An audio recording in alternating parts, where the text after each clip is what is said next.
let me know. The air conditioning just kicked on, so I'm not sure what the sound is doing right now. I'm also using my phone, which I don't normally do unless I'm traveling. So we'll see what happens.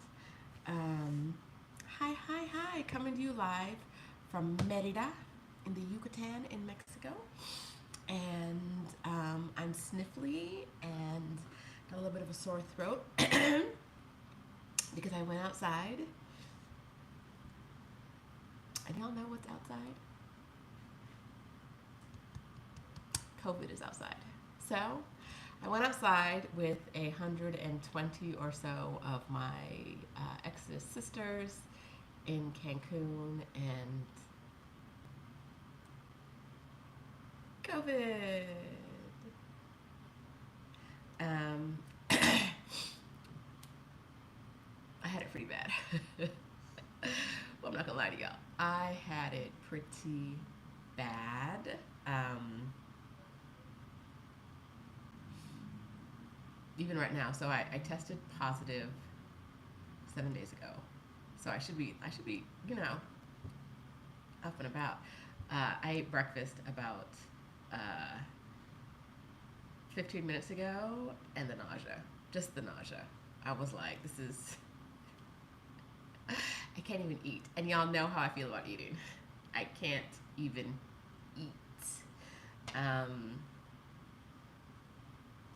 It's my first time with COVID. A lot of you guys know I have some pre-existing conditions.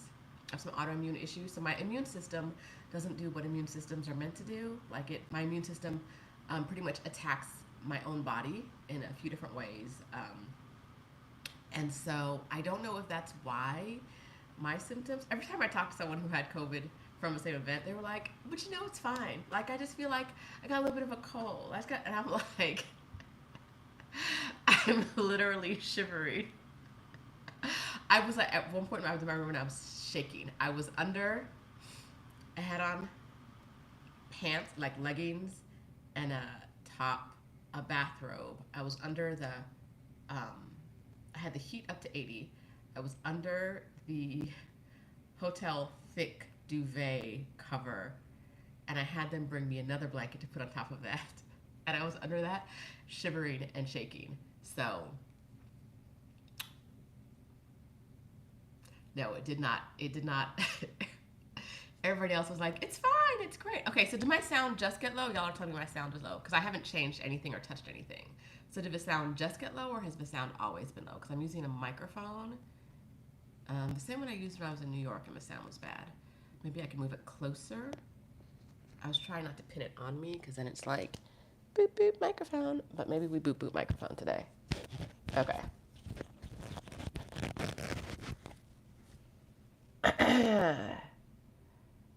All right. How I sound now. Is it better? Is it better? As I talk into the... I'm ruining the look.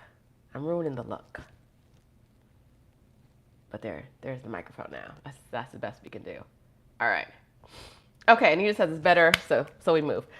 D, yes. I didn't realize you had it too, Dara. Apparently, if you get together with groups of people, even if we all take COVID tests, somebody gonna get COVID. And when somebody get COVID, everybody gets COVID. Woo. Okay. So that's not what we're here to talk about. But if you hear the sounds and the the sights, that's what's going on. I was down bad. Yolanda said she had the worst sore throat. So I realized I had COVID the day after we were gone out on our boat day. And so I was like, oh, my throat is sore because I swallowed a bunch of the seawater, and my lungs burning because I swallowed a bit of the seawater. It hurts when I move because we were doing like activities. And then someone posted in the group that they were positive, and I was like, oh no, that's what it is, huh? That's what it is. I took a test, and the test was like, baby, you got. So yes, everything hurt.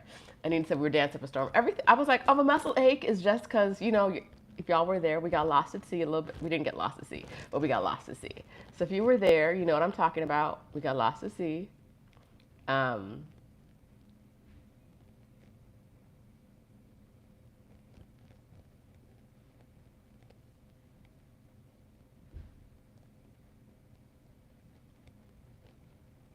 Swimming. Now I'm fine. All right. Thanks for the braids. I got these braids done in Playa. Thanks for the compliments. I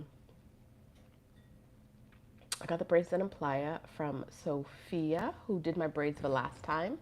Um, you know, I don't go on vacation without blue braids, so I got some blue braids. And the earrings I got on Amazon. I can drop a link to them in the description when we're done here. I'm gonna do that. I'm gonna do that. I'm gonna do that. Okay. In other news, Laura and I'm not feeling bad. I'm feeling able to sit up. That's about it. My computer is still unhappy with me.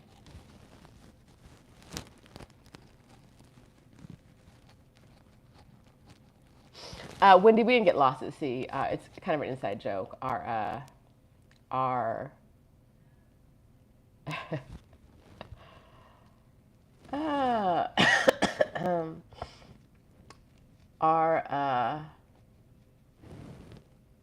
we were tied to a rope. The rope got untied from the boat.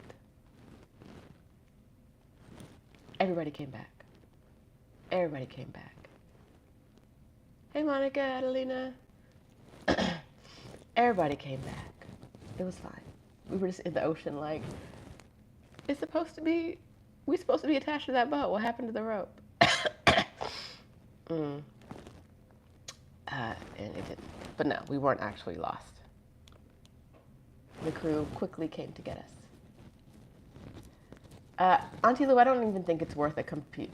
I've repaired this computer so much, but I think it's time for a new computer, but I want to wait until Apple comes out with their new models, I think this fall, and get a new one.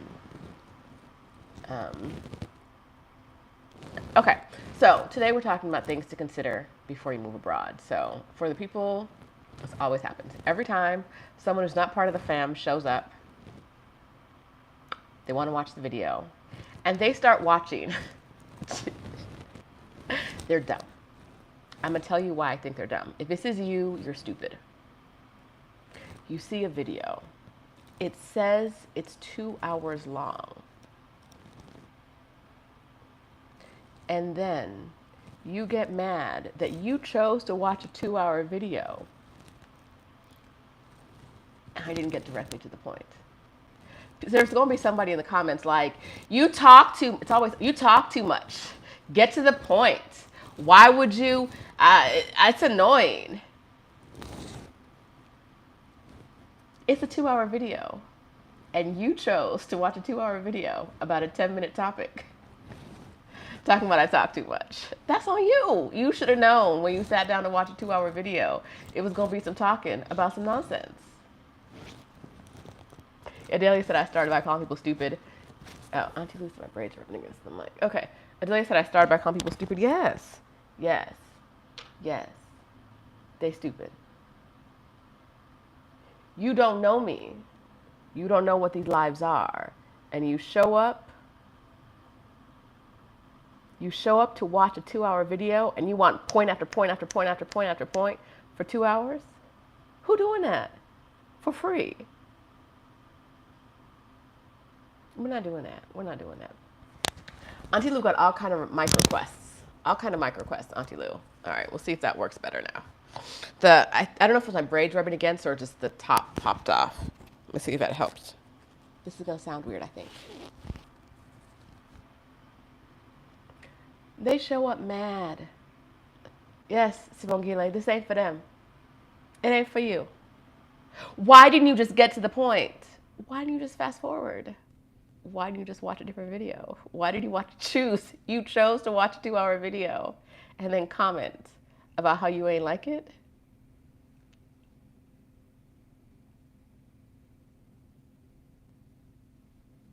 Thank you for the view. If you're watching this now and you have the urge to comment, that I ain't get to the point. Number one, I don't care. Number one, someone said I hope they don't. Simi said I hope they don't get mad. I do not care. I don't. Woo! A number of times I have written back a comment that YouTube is like, no, girl, you can't say that. YouTube will not let me write back. When I be writing back to these people, woo! YouTube is like, girl, you cannot say that. Legit, my comment just won't go through. Because I'm 100% on team eat a dick. Like, nobody asked you. I'm annoying. All these millions of channels on the internet. And you want to tell me I'm annoying? I didn't pay you to watch. You did not pay to watch. Ain't no, you could easily just clickety click, click, click away. But here you are, being critical of a stranger who doesn't know you're alive.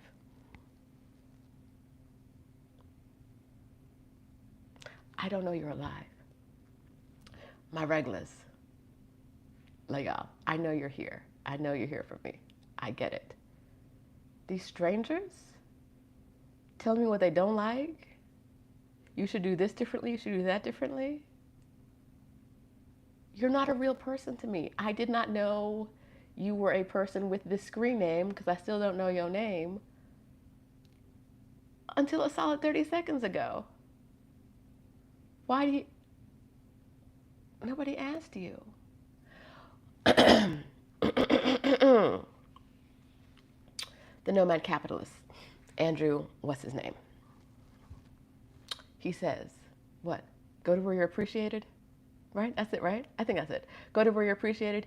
People, if this channel ain't for you, go to where you're appreciated. Because you're not appreciated here.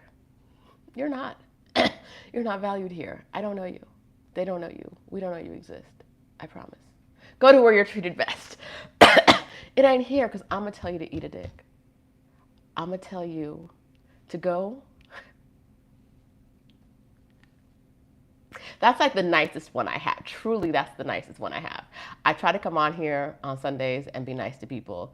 I am not generally I'm a nice person, but like also don't F with me. Because for why? I'm just here talking to my people.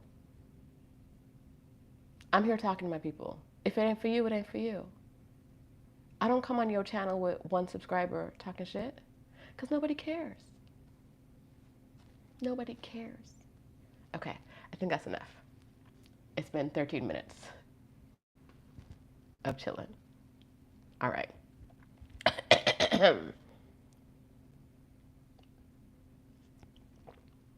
Oh, child. Okay. Yes. Skip to the info you want. You ain't got to tell me you don't want my stories. Stories will be here every Sunday. We here for the stories, people. Simi says she in tears. We here for this. It's what my people come for. So I don't care if you don't like it. You don't pay my bills, not my automobiles, not my credit card bills. The stranger coming out here to complain. They got me one view, which gets me 0.0000 of a cent. I do not care. All right, ladies. Now that I've ranted and raved, outside on the curb indignant. Yes, Auntie Lou. Yes. Eden Adele says, when I tell you I'm the creator and the captain, baby. Yes, the creator and the captain. Eden Adele. When you move, I move. Just like that. And if you don't like it, you can always clickety click. Okay, so legit. And Victoria said, if you want straight to the point, buy the course.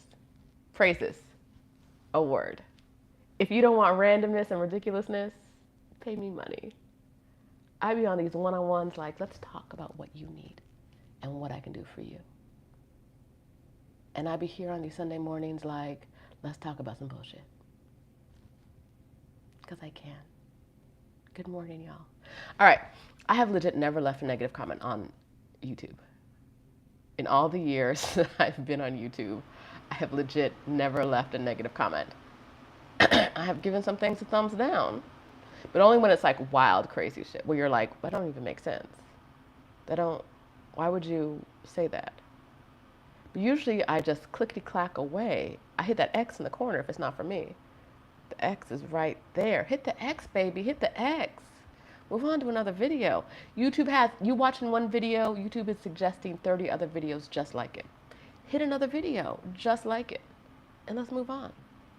Okay, but we don't get to the point. Okay, so the name of this video was 10 things to consider when moving abroad. But I didn't get to 10. I didn't. I'm sure there are 10 things to consider, but I have COVID brain. So I just keep it moving. I don't have 10, but here's how we got here. I have been to a lot of different Mexican cities lately.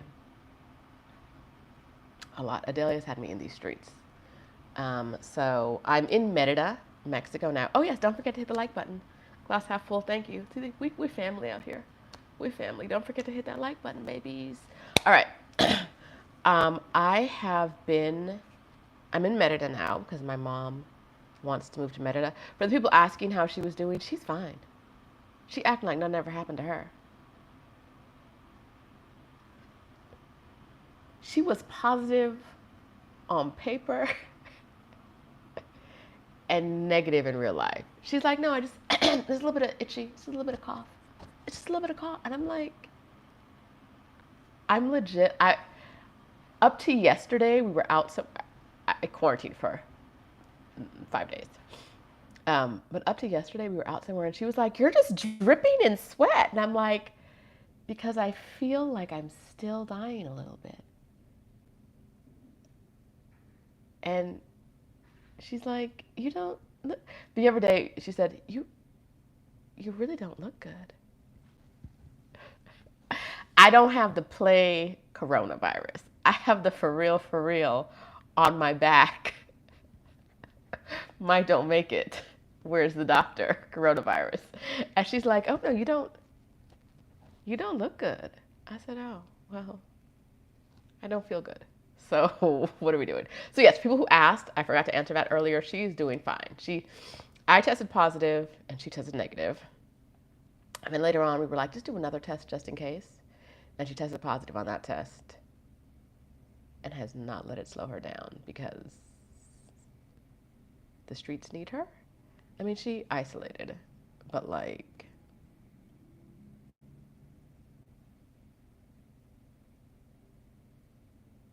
she outside.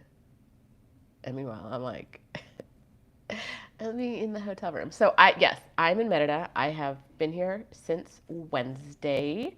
I have left the hotel room one time. That was yesterday. We went to the square, the main Plaza Grande, I think, and then we went to a bunch of malls because air conditioning. And then I came home. And in the evening, there was something going on at Plaza Grande, I think, in the evening. And she, Shonda, what you doing in Polanco? I didn't realize you were there right now. Don't talk. I never know where anybody is. Praises. People be like, I'm in Mexico, and I'm like, when? Where are you gonna be there? I cannot keep. Okay, Adelia will tell you this. I cannot keep track of where I'm supposed to be. I can't keep track of where all y'all are. Anyway, Shonda, when I get back to Mexico City on Tuesday. If you're in Mexico City, send me a message because I don't know who's there right now. Even Adele said, you trying to be grown like my mama. She grown. So last night she went to Plaza Grande in the streets. There was something, a fire game play, something. I'm putting all her business in the streets and I didn't ask her first. She'll be fine. And it was fun and it was crowded and this and that. And I'm like, I can't keep food down. Right? Like, but okay, you do your thing. Have a great time. There was a question I saw.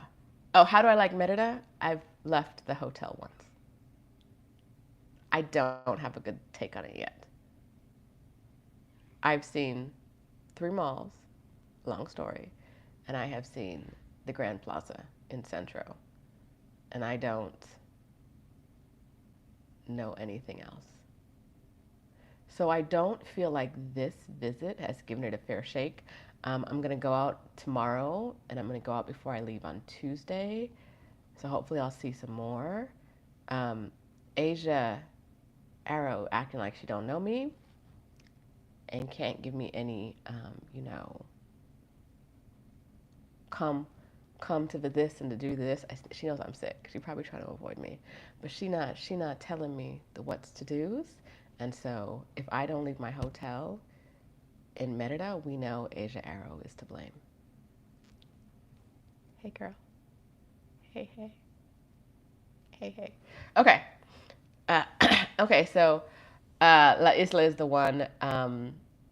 Colby told me about La Isla. So, but I don't know what there is to do in town. I don't know a thing. I don't have any information. I'm literally just here, trying to breathe. Okay, so no. Mom loves Merida. She loves it because it reminds her of Jamaica, and she grew up in Jamaica, so she loves it. She loves the heat. I don't love the heat. She loves the way Centro looks. It is hot and humid. Literally, I made it into the hallway, and I was like, I don't like the way I left my hotel room. We're on the same floor. I left my hotel room, sat outside of hers, and I was like, this feels uncomfortable. I hit the lobby, and I sent Adelia a text like, I hadn't even made it out the hotel, and I don't like it yet. Just the weather. I hadn't made it out the hotel, and I didn't like the weather yet. I was like, this ain't. I feel the clingy, sticky humidity on my body, and I'm still in the air conditioning from the hotel. I told these people I don't like it. I don't like it. I don't like it. Okay, I'm trying to figure something out, and it's not working out for me right now. All right. Okay, friends. So there's a point to this video, and part of the point to this video was, come on, stop it. Part of the point to this video, I'm trying to do something on my computer, but because my computer is being janky, it's very hard to do anything. Okay. Merida is what inspired this video. We are 23 minutes in and I'm barely getting to sentence 1, y'all. Okay.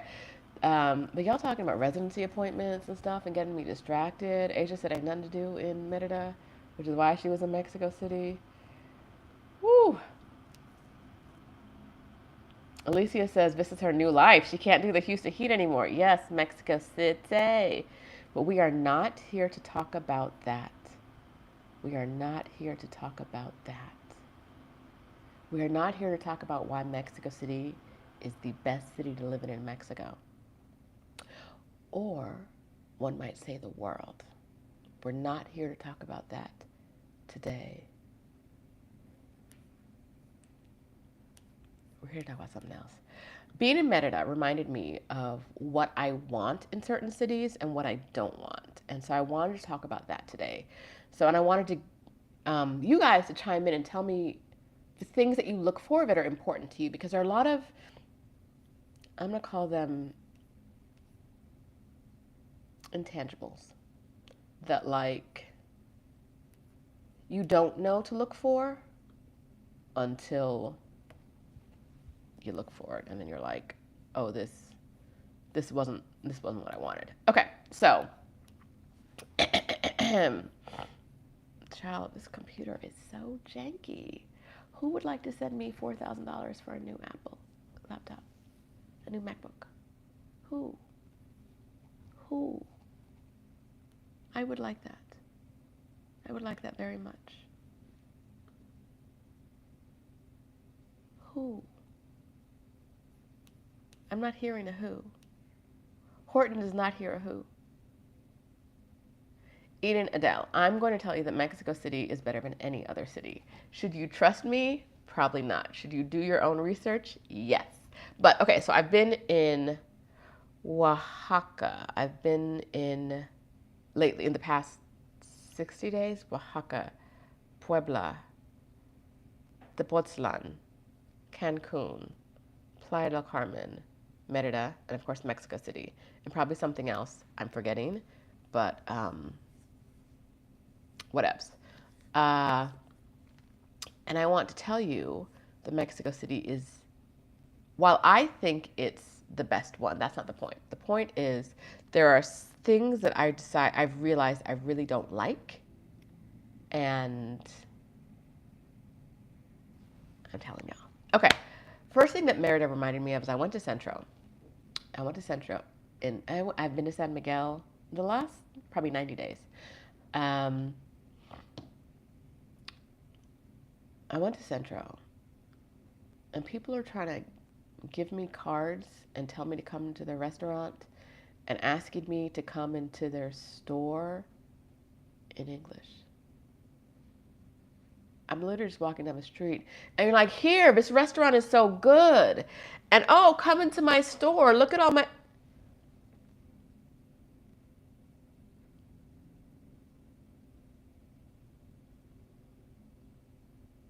I just want to walk down the street. I do not want to be treated like a tourist. I recognize that in Merida, I am a tourist, but I'd like to be left alone. Hi, friends. My mom was like, yeah, if you sit on a bench, a guide is going to come over to you, and they're going to pretend to be, she didn't say pretend to be your friend. She's like, they're just going to, come and sit down and talk to you, or talk to you for like 10 minutes. They're going to tell you about a restaurant that you cannot miss. Now, those restaurants are usually bad, and I'm like, of course, because they're getting paid to have this conversation with you. I don't want that. Leave me alone. I would like to walk down the street. I don't want you speaking English to me. Thanks. Yes, Playa del Carmen, same thing. No, I don't want your marijuana. Please. Please. I just want to get from A to B. And in Playa del Carmen, it's bad enough that y'all made A to B stupid, ridiculous shopping everywhere. I would like to be left alone. Thank you. So, this English part. I was having a conversation the other day with someone who, we went to a restaurant. It was the day we did the Juneteenth video. I was talking to Anthony Hogan. If you watch the video, you know what I'm talking about. Anthony be talking, y'all. Well, we were talking about that. And in Mexico City, I ordered breakfast. The man was like, we're ordering in Spanish, because nobody in that place speak English, right? The man was like, do you want flour tortillas or corn? And I was like, how dare you? How dare you? Because if you're eating in Mexico City, you're eating corn tortillas. Unless you specifically ask for flour. And I don't ask for flour because I am a corn tortilla eating mofo. So this man, and I said she would react the same way, like, first, and so Anthony said something like, well, in a way, isn't that like customer service? And I'm like, no, it's othering me. It is making me different than the rest of the people who live and eat and come through this spot, come through the city and come through this specific restaurant. Because you're not asking all the people in the restaurant if they want flour tortillas, because that's not a question that is asked of humans in Mexico City. Because you're going to eat this corn tortilla and keep it moving. And so I want to live in a city one of my top things on my list, coming from all of his conversation, all of his context, was I want to live in a city. It's important to me where I like how I'm treated as a tourist. Now, I just said I don't want to be treated like a tourist, right? But I like the way that the tourists are treated. If I'm in a tourist area in Mexico City, someone might speak English to me, but it's not every person, right? It's not every person. Someone in a tourist area in the tourist area might offer me a flour tortilla, or might be on the menu, flour or corn tortillas, right? But when I'm off those beaten tracks, treat me like I have some sense. Treat me like I'm part of the culture, please, right? Like, so if when I'm off of those areas when I'm off of those areas in the tourist areas in Mexico City, people are generally like, we're going to treat you like we treat everybody else. And that's what I want. Treat me like you treat everybody else. Treat me like you treat everybody else. I'm in the Starbucks yesterday, Merida. Starbucks, right? But it was hot. It was hot. It was so hot, y'all. I was so dehydrated. I'm feeling terrible. And I walked in the mall, and the first thing I could see was a Starbucks. So I was like, Starbucks me. Give me something cool and sugary, please. Ice and sugar. And some liquid. Give it to me.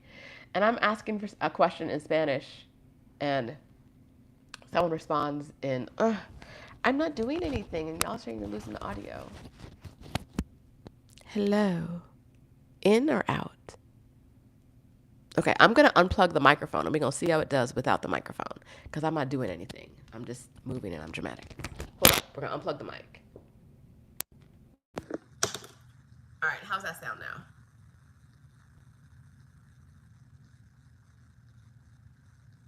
Y'all be killing me with this mic. Oh, you know what it could be? It could be the air conditioning kicking back in. Okay, so it's...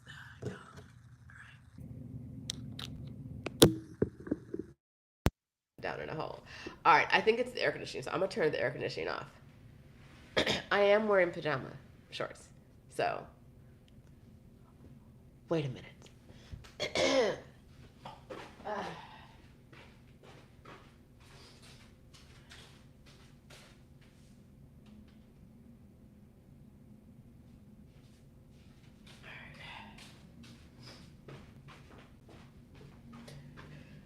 We've turned the air off. Hopefully that helps.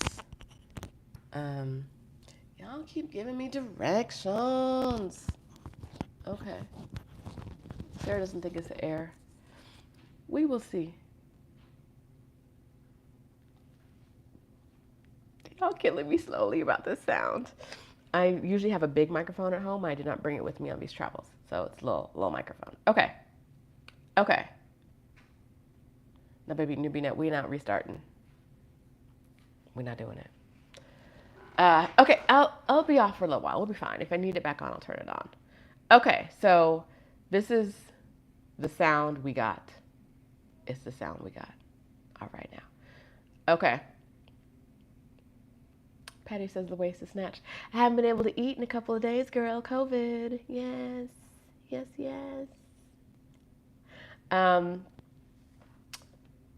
Yeah, I saw Patty Oji say earlier that flour tortillas versus corn tortillas is a question she gets in Monterey, not Mexico City. Exactly.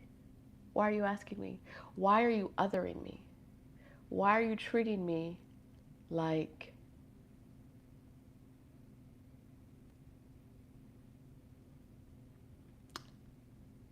you cannot, like you're treating me different in a way that I do not like? Okay, y'all.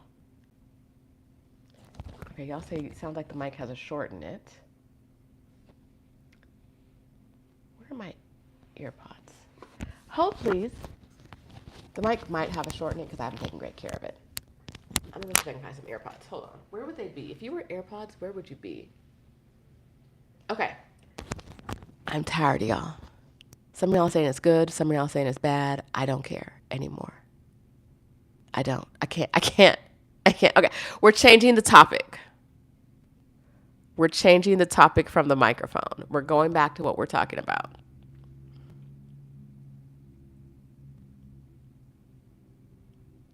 I don't want to be treated like a tourist. I don't. I want to be treated like you would treat any customer off the street. And so that's important to me that when I'm picking a city, I I uh, I pick a city where I feel like I can get treated, not necessarily like a local, because I'm never really gonna be a local, but like people in the hallway, um, like a regular person. Treat me like I just want to buy some chicken, right? Like I just want to buy some chicken. I don't flour tortilla me unless I ask for it. Okay, so Patty's saying it was her. That's how I read that, Patty. Yeah, okay, so I'm Starbucks yesterday in Merida, and I ask a question in Spanish, and I ask one employee, he answers, and I look for verification of the other employee, and the other employee answers in English. Baby, baby, how will how will my Spanish get better? How will my Spanish get better if y'all not gonna speak to me in Spanish? How? How will my Spanish get better if y'all not gonna speak to me in Spanish? Hmm? Hmm? No, it won't? Okay, that's on the list as well. Like, how much of the foreign language do you have? Okay, so everybody who's saying it was bad, you went in and out. Um, People have left and come back and it's better now. So it was y'all, not me.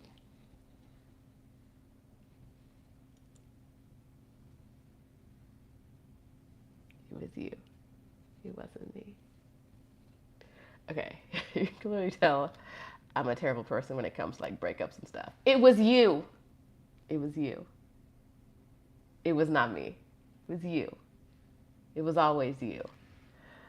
It's not hot in here right now, so I don't need the OC. Yeah, I don't want to speak to a non-English speaking country. People primarily speak to me in English. Give me the Spanish. Let me struggle through it. Let me struggle through it. I don't know what I'm saying, but let me say it. Work with me. Now, in Mexico City, same thing happens. Same thing happens in Mexico City. If I am struggle city. But like in Playa and in Cancun, I could not speak Spanish if I wanted to. And I did. But like everybody was just like, it was English all the time. English all the time. I don't want to do this. I don't want to do this. I want to speak to you in Spanish. So, on my list of things is, do you speak the local language? And do you want to learn? Like, when you're choosing your city, do you want to move to a place that's a soft landing because you don't speak any of the local language? So do you want to move to a place like a Playa or a Cancun where there's a lot of English spoken so that you can learn on the ground and have an easy time of it? But or do you want to move to a city where you can improve the language you already have? Some of these cities ain't gonna help you. Why are you speaking to me in English? Why? I spoke to you in Spanish, and it wasn't even bad. I look like I speak English to you? Okay. Okay. All right. Um, so I have, do you like the way non-locals are treated in the city? I do not want to live in a city where like I am seen as a walking wallet, right? And in a lot of the tourist cities, unfortunately, that's how you're seen. Yesterday it was all, come into my store, come into my store, come to this restaurant, come to this. I just want to go see that church. Oh my God, I went to church at the square in Merida. It was so cute. Okay, I don't know if y'all knew this already. I don't pay much attention to Merida because y'all know it was not on my list. But I went into the church in the Grand Plaza, and it was the cutest, strangest thing I've seen in a while. We got to the door. There's a little lady that they were having.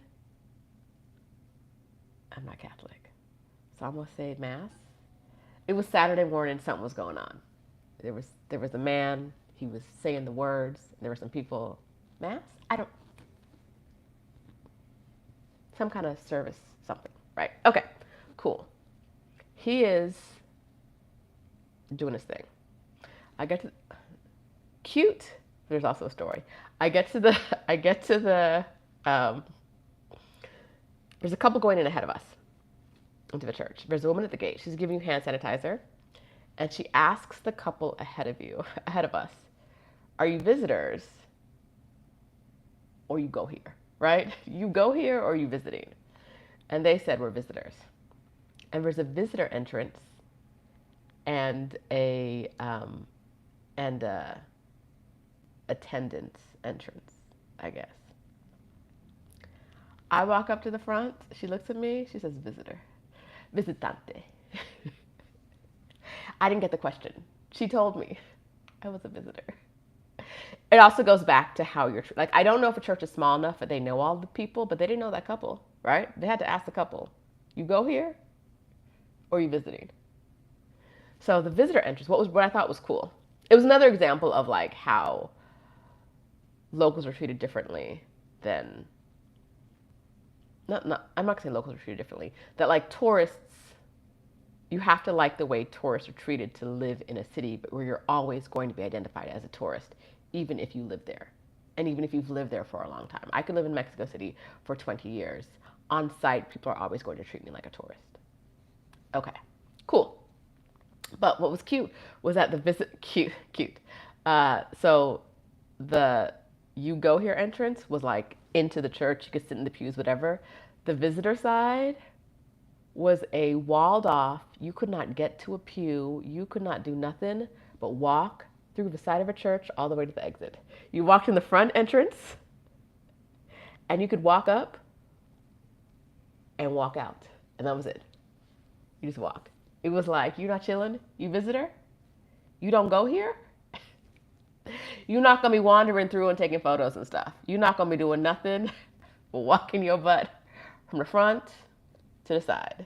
Now get out. I was like, okay. Yeah, so someone said, Simone Gile said they're probably trained to try to make the distinction. But yes, but just as they asked the people ahead, just as the people ahead of me got the question, it would have also been nice to get the question and not be told who I was. And so that's something that like you have to keep in mind when you move somewhere. And it's, like these are all very specific examples, but do you like the way tourists are treated in the city, right? Like if you don't like the way tourists are treated and you are identifiably not from there, right? Like what does that mean? There's a lot that goes into that. We're not going to get into the politics of that right now. But if you look like an other, right? If you look like you were not born in the local hospital, whatever that means,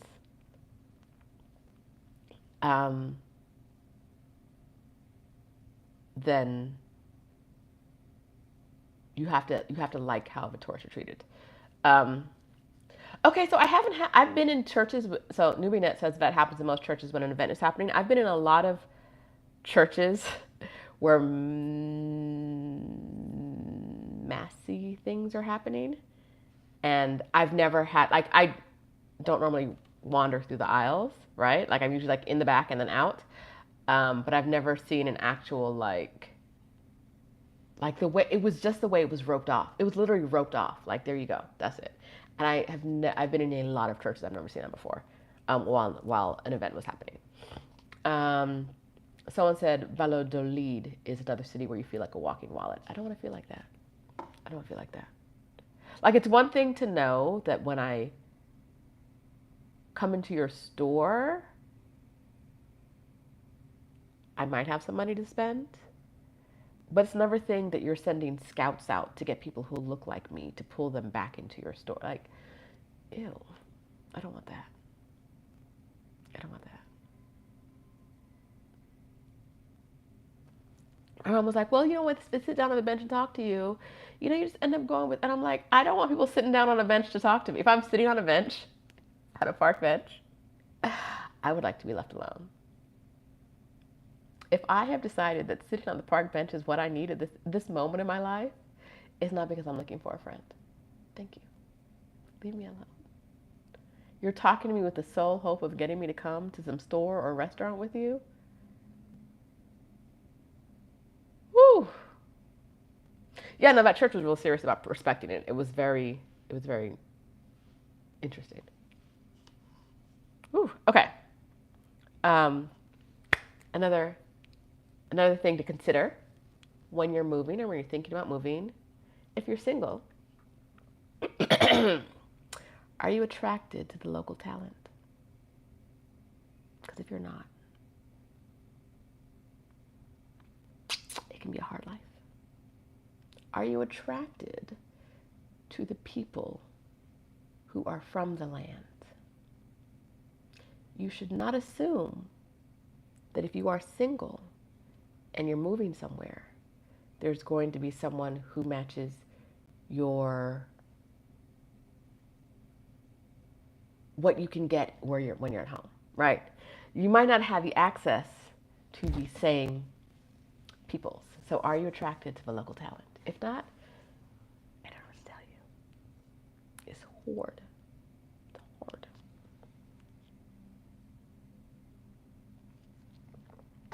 And attracted,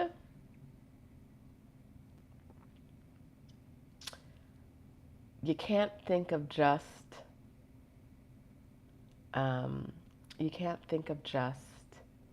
oh yes, Lauren Adams says, and vice versa. Are they attracted to you? I can't control that. I'm fine. I don't know what y'all doing. I don't know what they doing. They're not doing me. I don't know what they doing, but I can't control that. I can just be me. You can just be you. But are you attracted? Okay. Now, attracted has to go beyond skin. You have to recognize that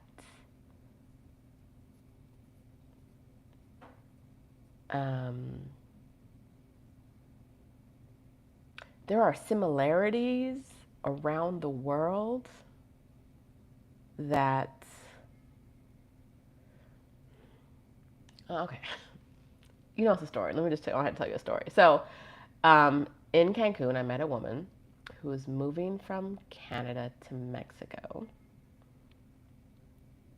And she was saying that one of the reasons she was leaving Canada for Mexico was she wanted to be in a place with less white people.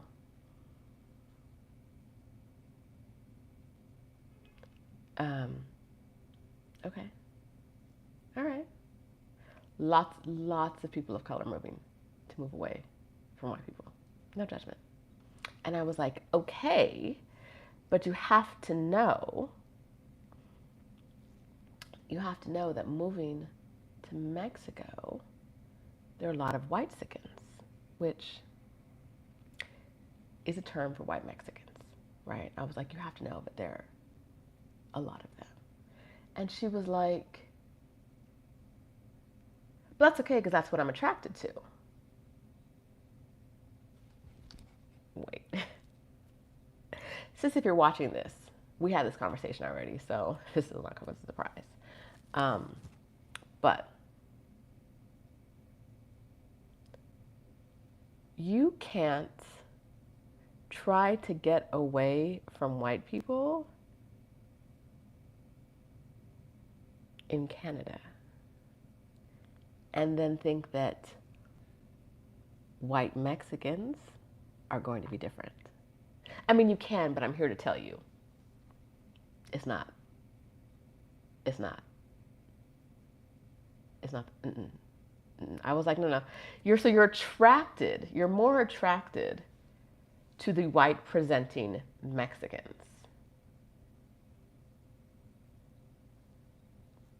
And so it's okay if they're white presenting Mexicans as long as they're not white presenting Canadians, which is what you had before. And I'm here to tell you that globally, white people and white supremacy smells the same.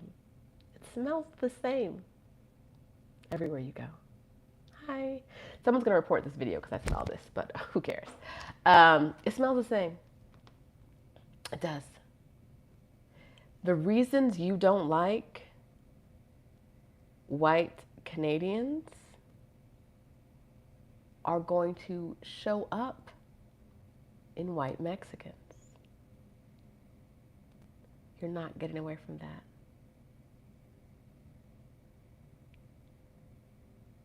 Colonialism. It's all there. So you can be attracted to white presenting Mexicans all you want, but you have to recognize that you're going to end up with the same thing you were dealing with in Canada. So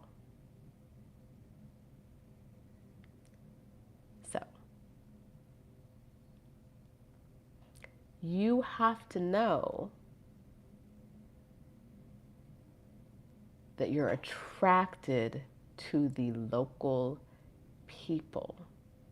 Because sis is looking for, at this point, a white presenting Mexican who's attracted to black women, who is not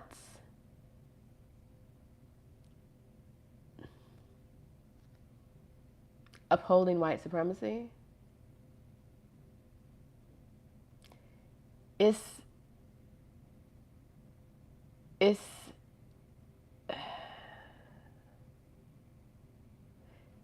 a needle in a pile of elephant poop. Like, I don't see it. I don't see it, baby. I don't see it. I'm not saying they're not out there. Now, someone's going to watch this video and be like, my uncle, my cousin, me, and myself, baby. Adelia just had a comment this morning of some man saying on her dating video, as a Mexican man, I'm going to tell you that unless you look like Beyonce, Mexican men are only checking for white women. Or they're poor. Or the Mexican men are poor. Mexican men of good jobs are only checking for white women. Yes, we know white supremacy. As a Mexican man, does that not embarrass you? Does that not embarrass you that these colonizers, these true colonizers, came, destroyed your ancestors? They came and they pillaged and they raped and they destroyed your ancestors. And you today are still sucking on their teeth? Talk about we only want white chicks? Does that not embarrass you? You know, not at all. You writing this freely. Nobody asked you. Nobody put a gun to your head and said, give us your opinion on black women. You, with no shame, are saying, we only want white chicks. Does that not embarrass you? No? No, it doesn't? Cool. Stay the fuck away from me. Like, what?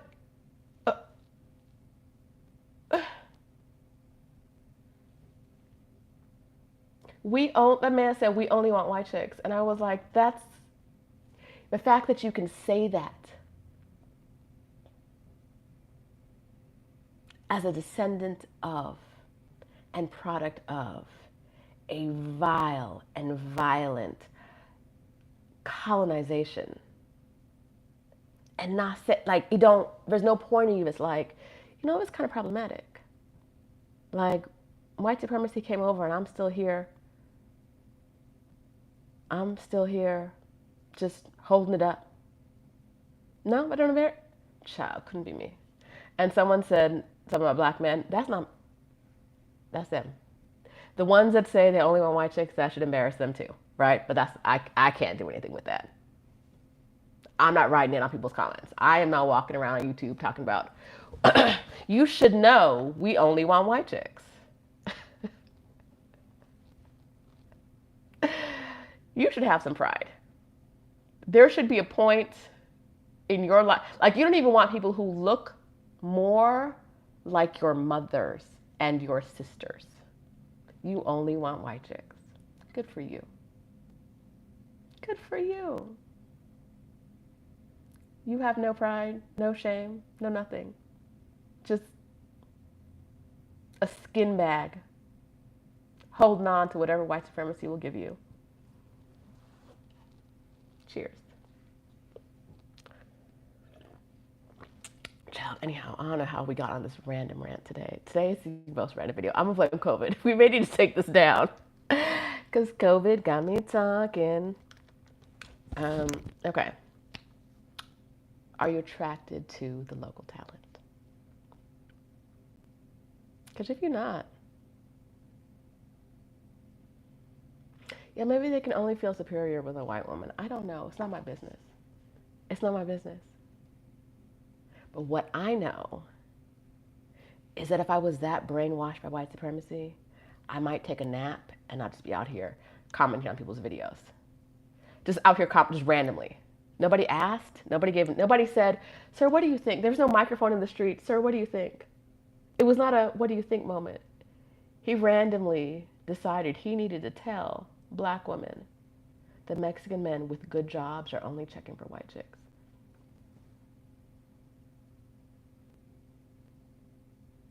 Is it worms?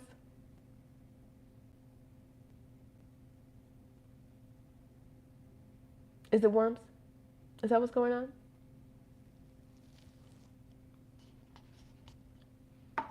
Your mama should slap you. Anyway, next question on the list. Woody said earwigs. I don't even know what an earwig is. Woo, but I love it. Okay. Don't travel to another country and be a pick-me. Don't do that. Don't do that. Don't do that. Okay. How far will your money go? I did these bangs today, but I think they're getting in the way of the video. What do we think? Oh, they're getting in the way of the microphone is what we said earlier. Put this down the front. Because one of you smart film people said put it in the very front. Hi. Okay. Next question is,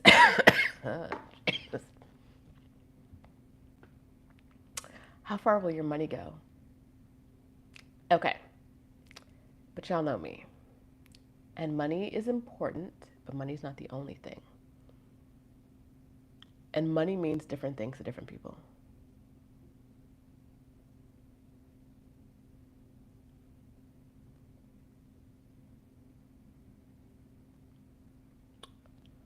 Every time I talk about money, someone gets in here acting wild. Someone made a comment the other day on my cost of living video that I made last year.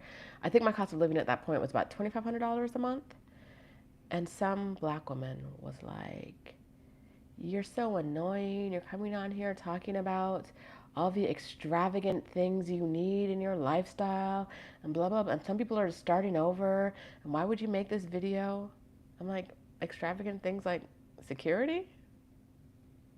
Like, I live in a 2-bedroom, 2-bathroom. Okay, so maybe that's extravagant. My cost of living is like $2,500. Like, what number could I say where I would not be annoying? Is it $3? Is it $3 a month?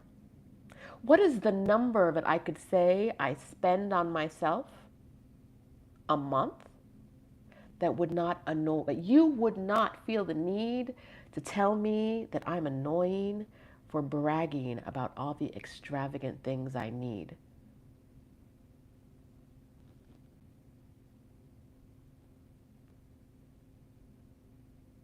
Like a gym in my building? Is that like, I shouldn't, some people are starting from nothing. Some people are starting without, not, I shouldn't say from nothing, like without this. And I'm like, this is what God put on your heart today? Or you don't have a heart? Or you don't know God? Like which one?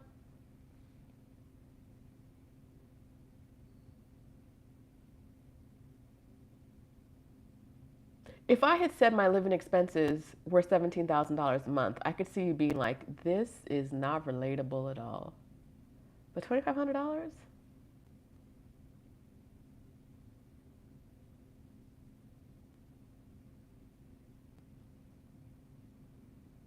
People spending that much on alcohol a month. Like, what are you? I'm annoying because I like extravagant things like food, security in my building, snacks. Anywho, so we're talking about money. I'm gonna tell y'all, talking about money on the internet drives people insane, and so I avoid it. But we don't talk about it today. Not about me specifically, but about all of us. The question is, yeah, rent is $2,500 a month. In some places, you're talking about my entire monthly, but girl, calm down. I'm annoying. Take a breath. Go outside. Go for a jog. Pet a dog. Do something. Leave me alone. Child. Some folks just be out here folking. Yes, Eden. Yes. Just out here just talk. What? Girl. So usually, friends, if you say something wild to me, I'm just going to block you so I can never see a comment from you again, and nobody else will see your comments again. If you're in these lives and you're writing comments and I'm never addressing you, sometimes there's a lot of comments, so I can't address everybody. But if you have never seen me respond to you or anybody else respond to you, you might be in a deep, dark hole of blockage where your comments go and no one can ever see them. That's what I usually do. I'd be like, block them. Because YouTube doesn't allow you to block people, but it allows them to make comments still where no one can see them. No one can see them. So I'd be like, send them to the hole. Send them to the hole. Just send them. Send them to the hole. No one can see. No one will, you can say whatever you want. No one will ever see your comments again. You can call me whatever you want. Call me something? Cool. Over there. You rude to people come in here rude to guests all the time. They don't even know they've been blocked. They're talking to themselves. They talking to themselves. You rude to a guest?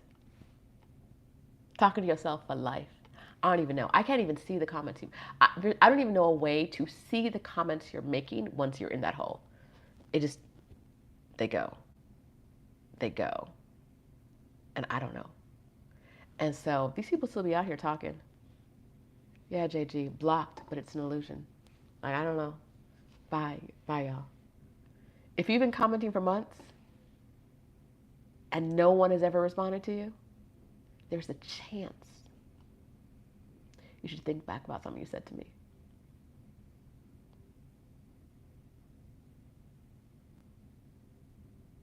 Think about it. Any hoodle.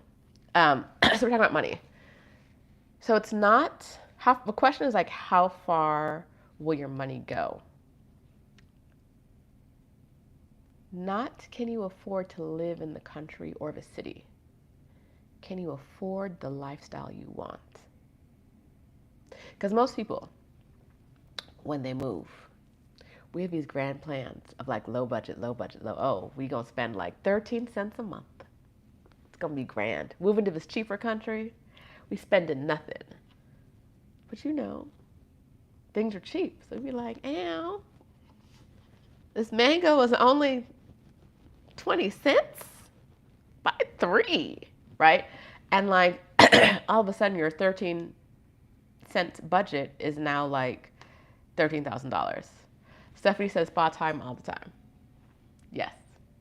You move to a lower cost of living place and you're doing stuff you weren't doing at home, which is okay.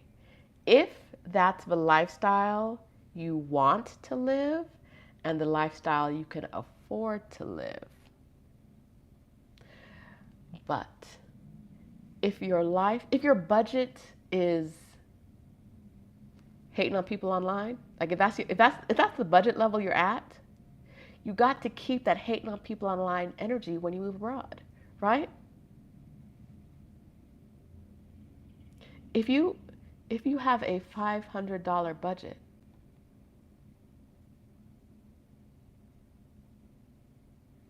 you have to live a $500 life. And you might not like living a $500 life when you're in another country and you see other people doing things like having security and eating snacks. Your heart might not like it, right? So not just can you afford to live there, can you afford to live the lifestyle you want? Because if you're struggling in another country, I'm telling you, it's much easier for most people to struggle in a place they know than a place they don't know. It's much easier to struggle in a place you know than a place you don't know. And so, if you're going to struggle at home, right? Struggle where home is. Struggle where you can go to your grandma's house and make a plate to go, right? Struggle where the to-go plates are plenty full. Struggle where you can show up at someone's house empty-handed with some Tupperware. Like, hey girl, you know what the deal is. If I'm struggling right now, there are places I can go and be like, I'm gonna be on your couch for 3 weeks. Or until you say when, right? That's probably not a foreign country. You probably don't have that network in a foreign country. And so what is you gonna do? Living a struggle lifestyle is typically not what you want. And so, says, I'm looking to increase income here before leaving. Yes. Patty says, I think balling out on a budget is over. I don't think it's over. I think you need to reconsider what balling out means to you and where you're willing to do it, right? There are places where you're going to be able to, hey, Dion, places where you're going to be able to ball out still. But, like, what does balling out mean to you? Like, if you, okay, you can live in a lot of places outside of the US pretty cheaply if you want to live like a local. A lot of Americans don't want to live like a local in the places they move to.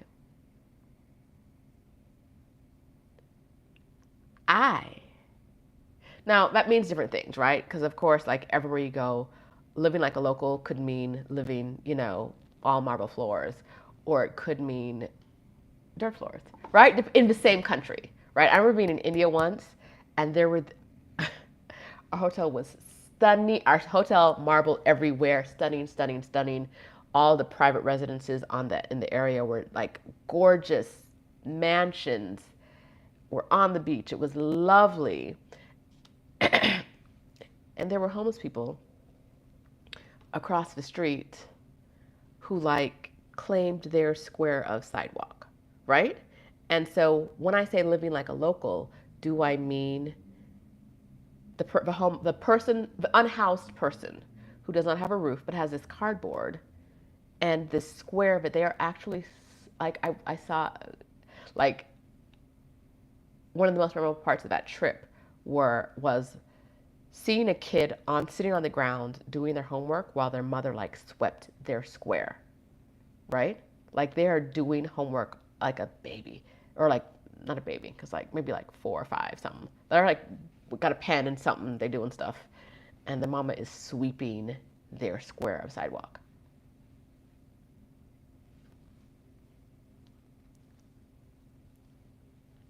next to like extravaganza homes.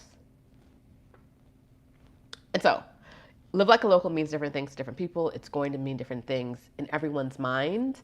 When I say that, I mean someone who does not have, someone who's living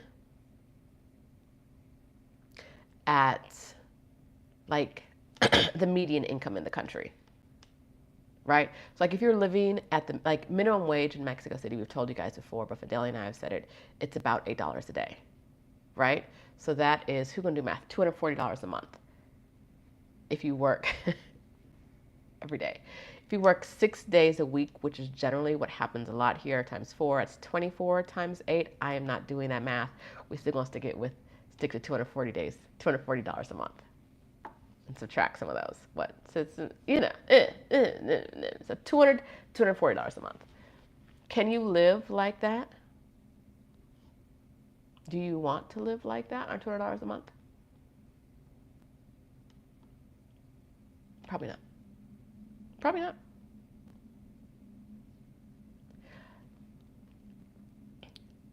People who have been living their entire lives in this system have networks, right? They have resources that you don't have access to. They have networks. And so when you hear that the cost of living in some city is so like low, but it like blows your mind, and you think, I can go there and ball on a budget. Think about how you could possibly be changing the nature of a city if you come, Mr. Money Banks, and think about what resources might not already be there in a city with a super low cost of living. What might be missing, right? I don't know what the cost of living was in Halls Hall, Jamaica when I moved there in the 80s, but I know what was missing was, for me, indoor plumbing. Hi. Not for me. Not for me. I know it was generally, compared to the US at the time, a low cost of living.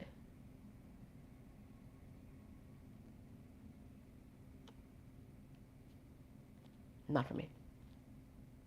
I mean, it had to be for me for 2 years because my mama abandoned me there. I forgot about me. But, you know, I say that because she's watching, I think. I think she's still watching. Love you. Hot shower. Ain't no hot shower. Ain't no hot water. Ain't no water in the house. No water inside. We had water outside. We could take showers outside. And there was an outhouse. I had to use an outhouse the other day. What do they call it? A dry toilet, I think it's the new name. And I was like,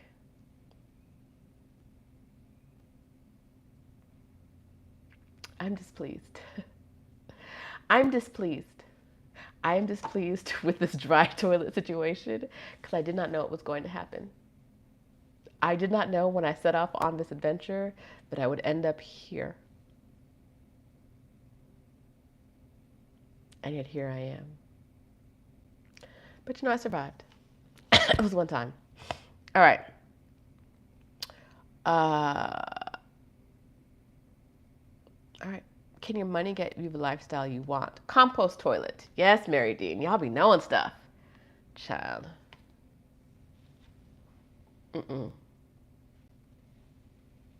No.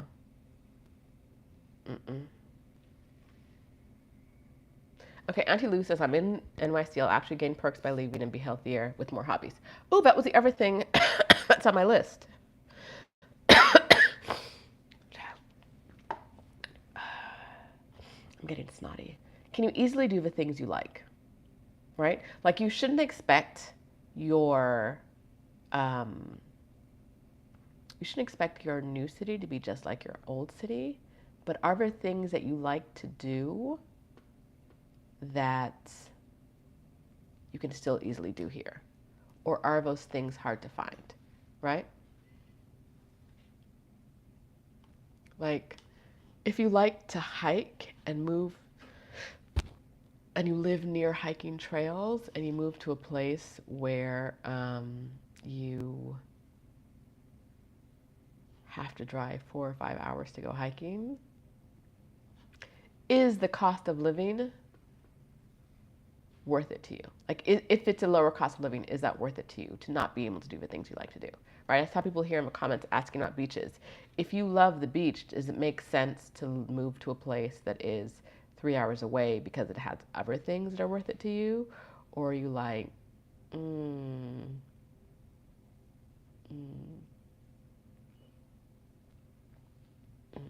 not doing it, right? Like, So, can you do the things you love to do? There generally are some things you're going to have to give up, right? But there are some things that you won't, right? And so find the places where you can do the things you like to do, and you don't have that, like, you're going to take some L's moving abroad, right? There are going to be some things where you're like, oh, I used to really like doing this. I don't see my friends anymore. There's going to be things that you miss. And so, all right, D, I'm drinking. There are going to be things you miss. What are the things that are like non-negotiables for you? Auntie Lou says she can paint and write and exercise and eat. That's all you want. Yes, you can probably paint and write and exercise and eat everywhere. But like, what kind of exercise do you like? I like to walk outdoors. So it's one of the reasons I love Mexico City. I love, like,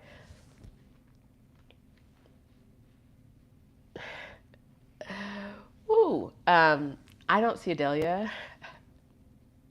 Funny story. She saw a photo of me the other day and she messaged me and she was like, I've never seen those shoes before, which felt kind of accusatory because mind your business. But the minimalist, there's a little bit of judgment from the minimalist. But I only wear walking shoes when I'm going to see her because Adelia would be like, okay, let's just go to let's meet at this one spot. And then at the end of the day, you got like 20,000 steps. How did that happen? Oh, because then we decided to go over to here and we could have taken an Uber or we could have walked 30 minutes. Let's just walk 30 minutes, right? And so we do a lot of this walking around and moving from place to place to place to place, which is why you've never seen shoes if they're not walking shoes. I don't see her and wear shoes that are not like, I legit I build my outfit from the shoe up when I'm going to see Adelia. If I'm going out to eat, I'm building it from a shoe up, but it's because it's sitting shoes. What are some bad sitting shoes I haven't worn in a while? Because I don't get to wear those when I'm with Adelia. Anything with a heel? Absolutely not. First of all, on these sidewalks in the city, I'm gonna bust my ass. Getting on the train in those? Absolutely not. Absolutely not. But going out to eat? Yes. Yes. So, how did we get to here? We got to here, photo, shoe, walking. Oh, I like to walk. Okay, so yesterday, I was at the mall with my mom. We realized we were at the wrong mall, and she wanted to go to a different one. And I looked at the map, and I was like, it's like 10 blocks. In Mexico City, that's walking. In Merida, I'm going to be calling an Uber for this 4-minute ride because it's 2 p.m. and it's 1,000 degrees outside and I cannot walk like this. I will not. I was COVID, right? So I was already like, I've been outside for 4 hours. I feel terrible. But I need a city where my exercise, especially when I was rehabbing my knee, my exercise can be walking at any time of the day, right? I think people better here walk early morning and late evening, but like in the daytime, they just be inside, cooped up, like me right now. True story. when I realized I was going to go live this morning, I realized I felt good enough to go live. I was like, I guess I'm not leaving the hotel today because I'm not going out ahead of time in order to come back. And then I might leave this evening, I guess, maybe. Because until like the sun goes down, it's like 92 degrees and humid.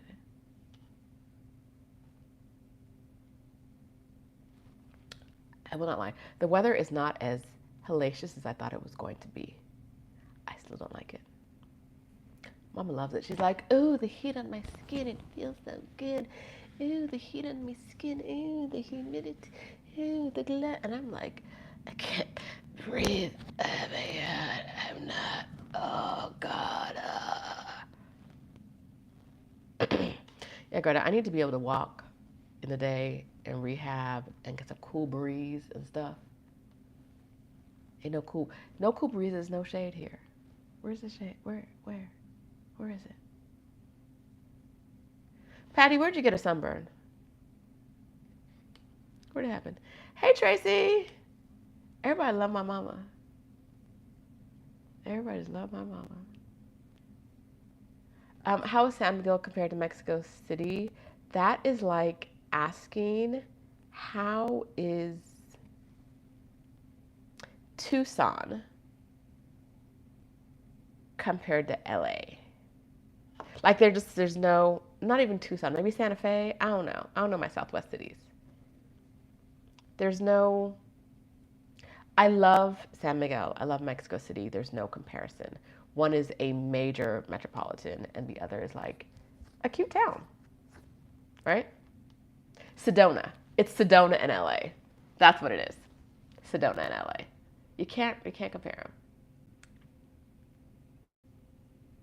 them. Patty, you got a sunburn in Monterey? I want to go to Monterey, but like, y'all ain't got no water? It's on my list. I plan to go to Monterey before the end of the year.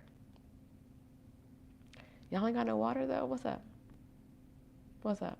It's hot and y'all ain't got no water? Suspicious. Oh. All right, let me see these comments. All right. So like I said, I was supposed to have 10 things, but I have Monterey in the fall. It's hot. Patty says Monterey is beautiful, but hot and the water shortage. Y'all say hot and beautiful. I just don't see those two going together. I just don't see them going together. I don't. Job's gonna get worse. Y'all need some water. Water. What's on my list? How do you feel about the weather? It was definitely on my list. A lot of the cities I've been to in the past 90-ish, 60 days, hey GC girl, are hot. Cancun, Playa, Merida. Tepoztlan was hot. Pueblo was nice. Oaxaca was hot. Oaxaca was like, where's the air conditioning? Please. No, it was Delia and I together, which is not the best idea because we're both like,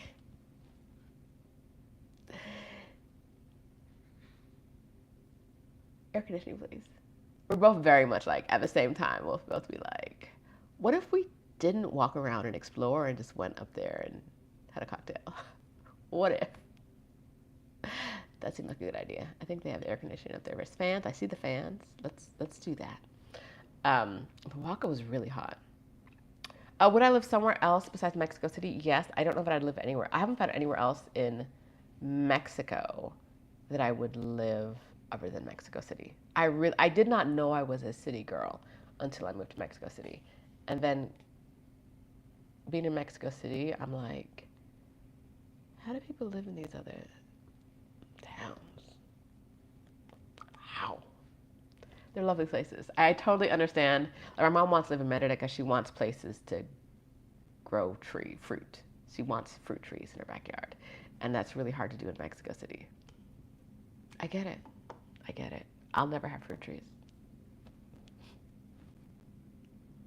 I don't believe in outside plants. My mama don't believe in inside plants. We work well together. Would I consider Jamaica? No, but I'm also Jamaican. So,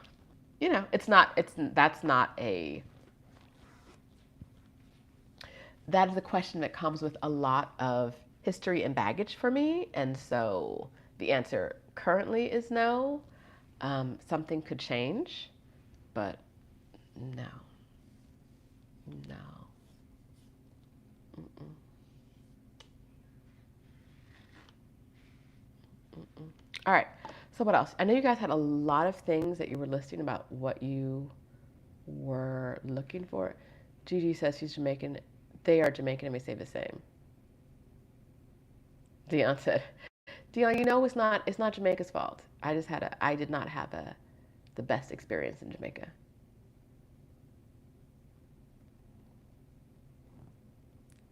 But I was also a child with no control.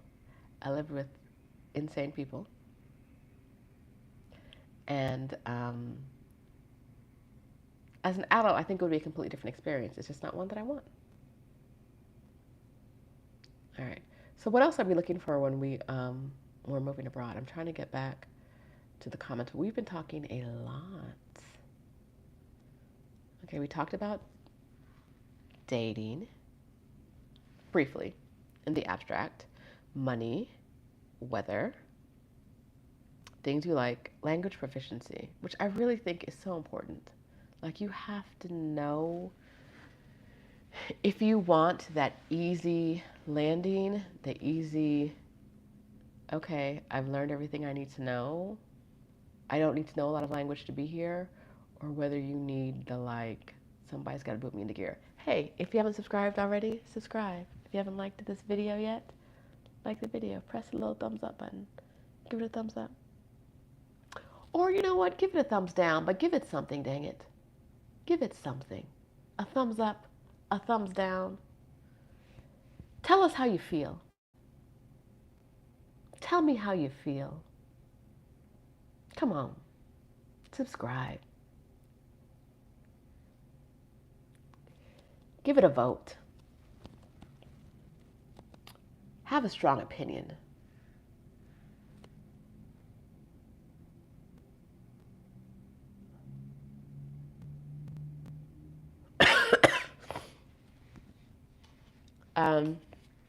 DC girl, we're definitely leaving the U.S. when I retire in a couple years. Could we take my adult daughter with us if we are to move to Mexico City? I want her out of here too. I don't understand your question, because it kind of sounds like you're kidnapping your adult daughter. No, I mean, lots of adult women live in Mexico City and love it. Do you want a soft landing or a hard landing? Yes. Okay. Okay, Dion Blair says, community is important for me. Learning a new language is at the top of the list for my daughter. She wants us to move somewhere I'd be uncomfortable and forced to learn a new language. She's not wrong. I'm uncomfortable daily in Mexico City. There is a moment each day, I'm not even going to say uncomfortable. I am put in positions where a year ago I would have been uncomfortable in Mexico City. But I told you guys a couple of things. At this point in my life, I'm okay with not knowing everything. Right? People will be rattling off Spanish in my face, and I ain't got it. And I'll be like, you know what, can you slow down? In Spanish, I'll be like, I speak a lot of Spanish, can you slow it down? And they'll be like, sure. And then it's the same. It's like 99% of the speed before. They slowed it down just like, a little boop.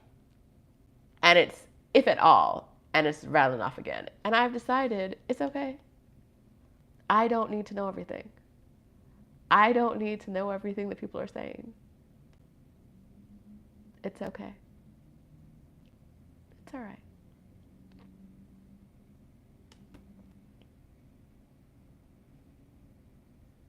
Patty said, slow down for what? No, they don't. Mm-mm.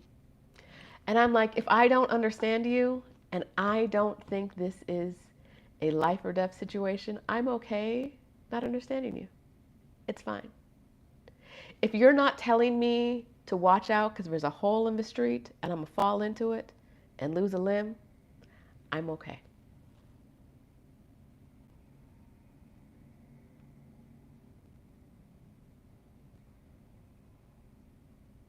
Oh, DC girl. Can our visa include our daughter as well? If she's an adult, I don't think so. I haven't done a family visa, but I don't think so.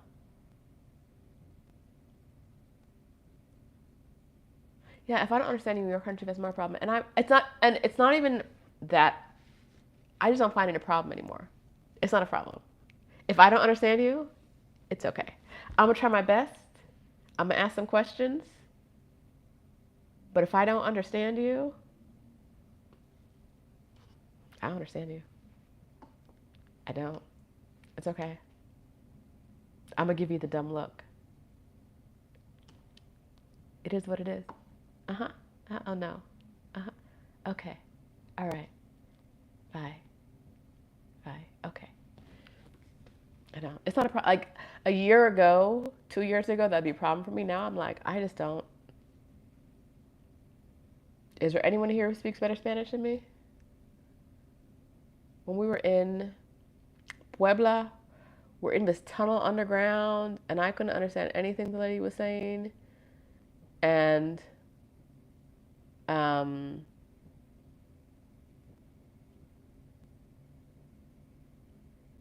I was like, Adele, what's she talking about? She was like, I think she's saying this. Now, the lady spoke English.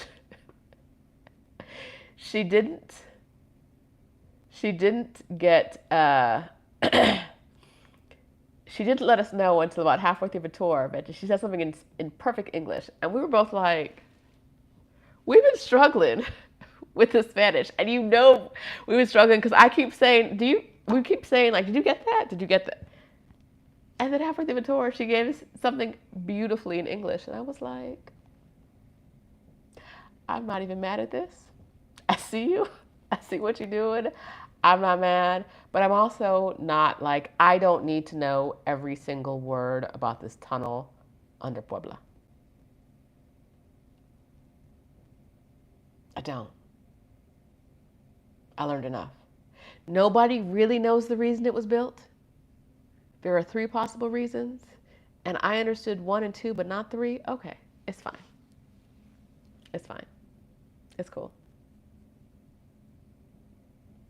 I'm okay not knowing things that would have been a problem a year ago. I have learned to accept now. If I don't understand everything you're saying, we still gonna make this move.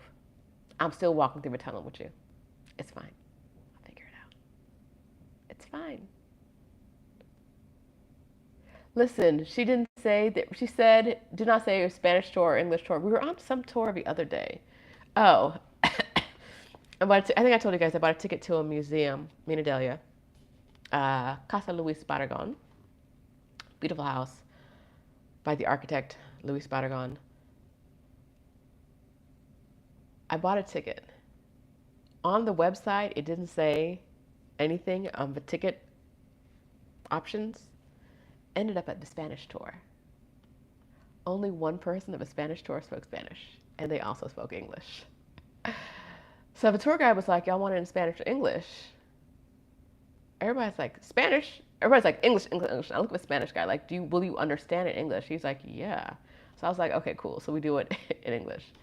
Tour guide was like, "Dang." You could tell he was like, I really want to do this in English. I did not I offered you the English version, but I really did not want to do it in English. But none of y'all speak Spanish? Okay. Right. It did not say, I did not see on the website where it said Spanish or English. It just said times. Just had times. And I bought a time. Ciao. But yeah. You get the Spanish tour, you get the Spanish tour. You don't understand everything, you don't understand everything. It's fine. All right, what are we talking about in the comments? I see y'all talking about Juarez.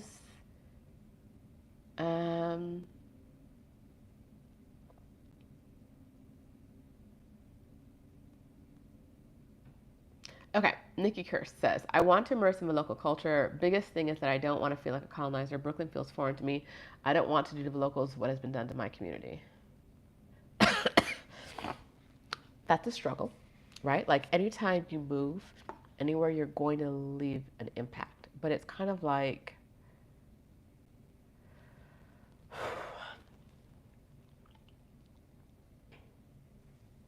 um, your impact can be your footsteps in the forest, or your impact can be you eating a bunch of Nutrigrain bars and leaving like the crumbs because you know they're crumbs and the wrappers everywhere, right? Like your impact can you're going to have an impact. You get to control what your impact is as much as you can, right?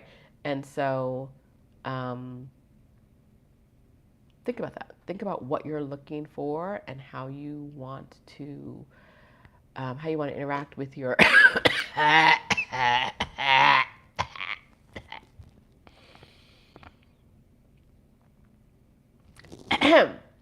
think about what your impact is going to be and how you want to interact with your new neighbors, and think about, what that looks like. Yes, y'all. Water.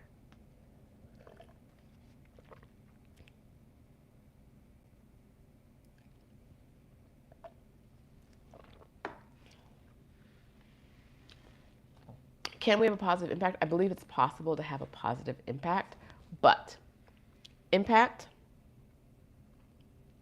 is, of course, more important than intent. Impact is hard to judge, and impact can be subjective, right? You can think you're having a positive impact where one person from the community might be like, yes, positive impact, and one person from the community could be like, gringa, go to hell, right? Like, there's no real way. There's no real way for your impact to be viewed objectively, right?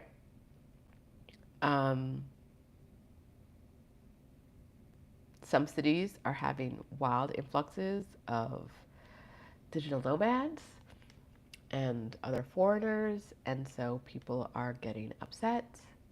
Well, what is people? What percentage of people is that? Is that really impacting the community, or is it impacting the loudest voices in the community?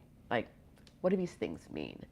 Um, and none of these things are happening in a bucket. So we hear in Mexico City that like the foreigners are making the rents go up. True. But two things can be true. Three things can be true. Inflation is also making the rents go up. And the landlords. Hi. The landlords are also making the rents go up.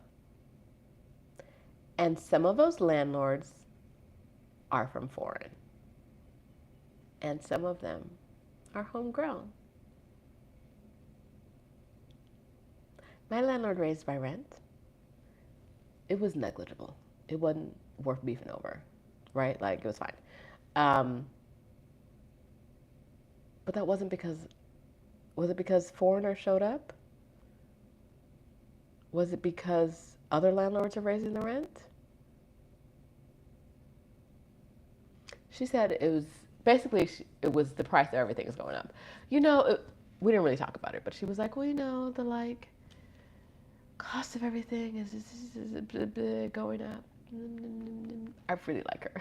And I've actually never met her, so that was not a great example of what she sounds like, because we've never even spoken on the phone. We text each other. I like that. So like, why did my rent go up? Not because I was like, hey girl, I'm from foreign. I'd like to give you more money. That's not why my rent went up. My rent went up because she asked for more money, and I was like, well, I'm not going to give you what you're asking for, but I'll meet you halfway.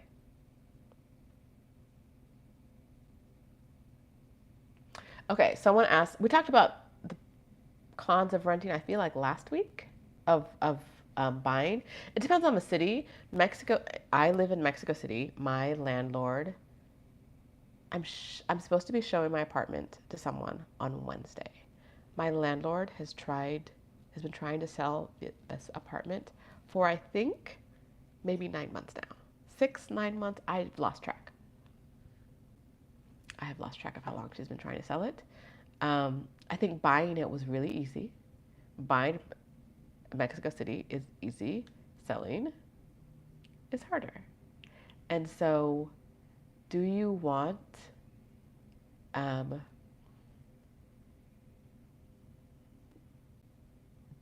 property that you can't sell? She's been selling it for 6 to 9 months, and only one person has looked at it. We've had 4 or 5 scheduled showings, so less than one showing a month.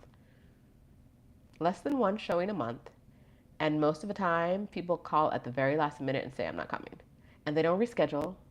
They're just like, oh, I'm not coming. One time there was a little bus strike. Little, bus strike. And by bus strike, okay, so you know how Americans are soft and not about it? In Mexico, the bus drivers of the small minibuses were like, no, we need some more money. And I guess their rates are set by the government, or like there's some government involvement in setting the rates. And so whatever entity was like, no, dog, you ain't getting no more money. And the minibus drivers were like, no, we need more money. I think they'd agreed to a price hike, and the price hike never went into play. And so the minibus drivers were like, I feel like we said something and you weren't listening, and so now what you don't hear, you will feel. So, in some places they might strike. I think they called it a strike. The minibus drivers went on strike. But what they did when they went on strike was they took their minibuses and blocked all the major intersections in the city. I'm not going anywhere. You're not going anywhere.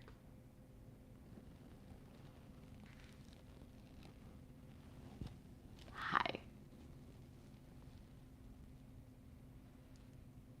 You thought you were going to work today? Absolutely not. If I don't get my money, nobody gets money. Yes.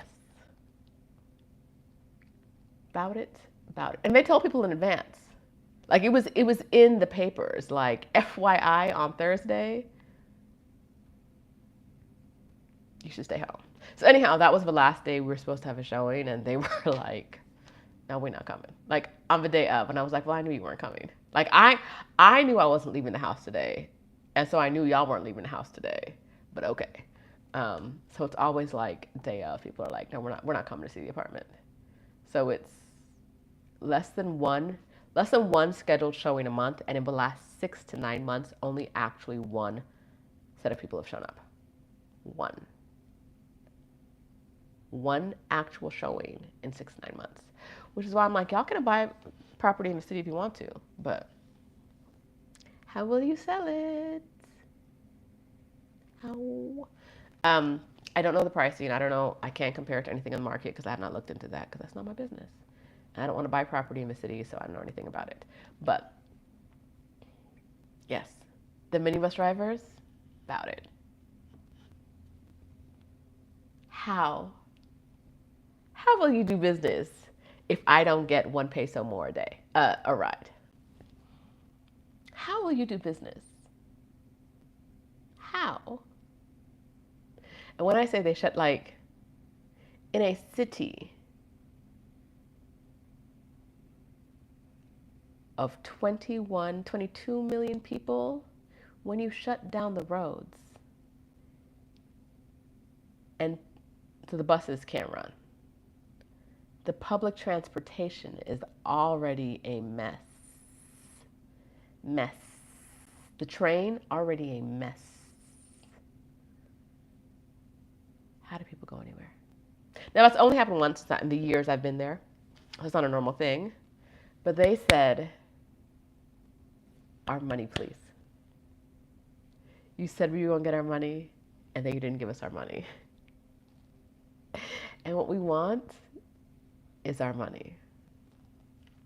Those who do not hear, what will they do? They'll feel. Anyway, I kind of love that. I kind of love that they were like, no, it's not just that we're not going to be driving. You're not going to be driving. It's not just that we're not going anywhere. You're not going anywhere. Cheers. And what are they going to do? Arrest all the minibus drivers? They can't do that. Because how will the people get to work the next day if all the minibus drivers are in jail? What? What will they do? I don't know. Listen, I don't think it's specific to my building. I think that apartments, there's a lot of stuff for sale. If you see, if you walk around Mexico City, there's a lot more for sale signs than for rent signs. And I think those people would want to rent them out if they could, but they have hope that they're probably already rented, like mine. Mine is for sale, but it's rented. Right? People have to deal with me until I'm out, until my lease is up. Right? It is what it is.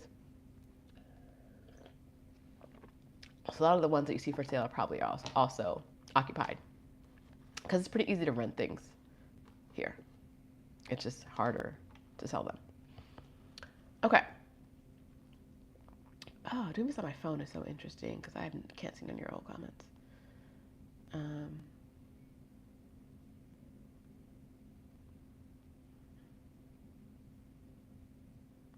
Bum, bum, bum, bum, bum, bum, bum.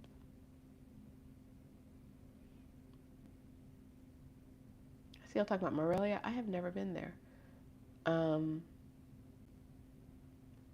Patty, I really liked Puebla.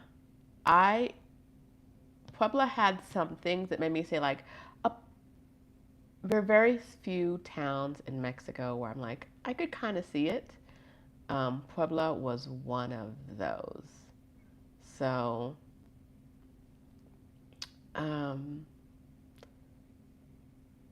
Puebla, San Miguel are my like, yeah. Okay, so I just said I've never been to Morelia, and I'd like you to know how my two work wives responded. Adelia said, we'll add it to the list. Stephanie says, we're keeping Morelia a secret. See how Adelia is trying to get me out into the universe. And Stephanie is gatekeeping. Y'all see this? Y'all see this?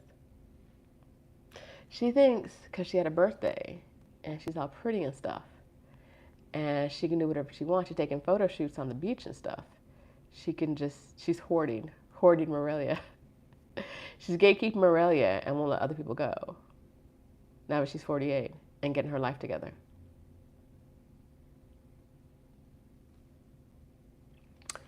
Speaking of my business partner, we had a very successful get-together in Cancun. We're planning the next one. Okay, I want y'all to understand that when I say things like we're planning the next one, it means that Stephanie and I have said, should we do this again? And kind of said, okay, yeah. Like that's what planning the next one means to us. That's what we mean when we say we're planning the next one. We mean like, should we? Okay. Now we have a list of 5 cities in mind. Panama City is not one of them. And here she go in the comments talking about Panama City. Why does she do this? She stresses me out. Woo, she stresses me out. Okay.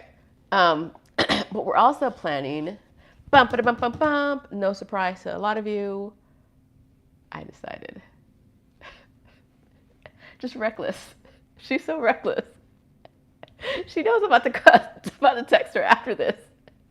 Talking wild. Just reckless. I decided.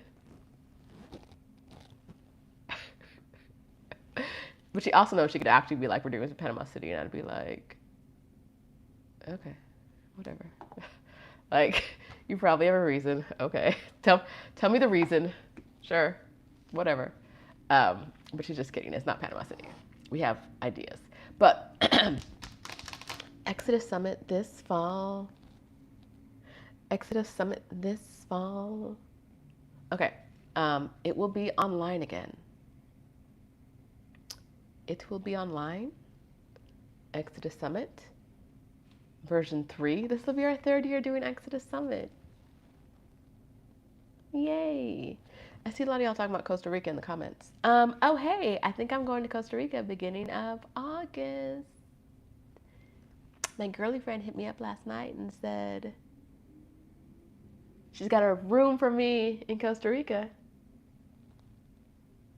So I was like, well, why wouldn't I go? Like, my plan for the rest of the year is I'd like to go to a new country that I haven't been to before each quarter and a new Mexican city each month.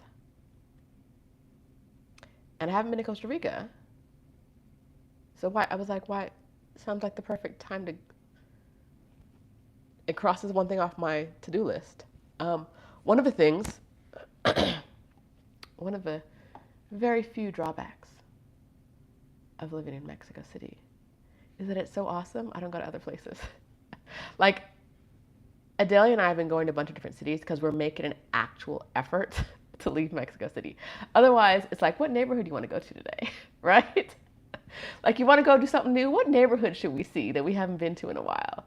Because there's so much to do. And so I'm making more of an effort to go out, see new cities in the country, and go to new countries in the region. I'm not going to Europe. I'm not going to Africa. I'm trying not to fly through the U.S. for anything. I'm looking for an easy boop, boop from one place to the next. And so I'm looking at Central America, maybe like a little bit of South America for my experience for the rest of the year. Because these flights and this travel, it seems kind of terrible right now. Kind of a lot terrible. Hi, Iona. Yes, Exodus Summit 2022. We already have a theme. We've had a theme since January. Stephanie and I, when she was getting over COVID, in January, she came to Mexico City and we sat down and we planned out the year. And part of it was our theme for Exodus Summit in September. We said September because we always do it in September. We don't have dates. We don't have plans. We don't have speakers. We have one speaker. But now that we got done with the live event, we're going to start planning. We're going to have some things for you.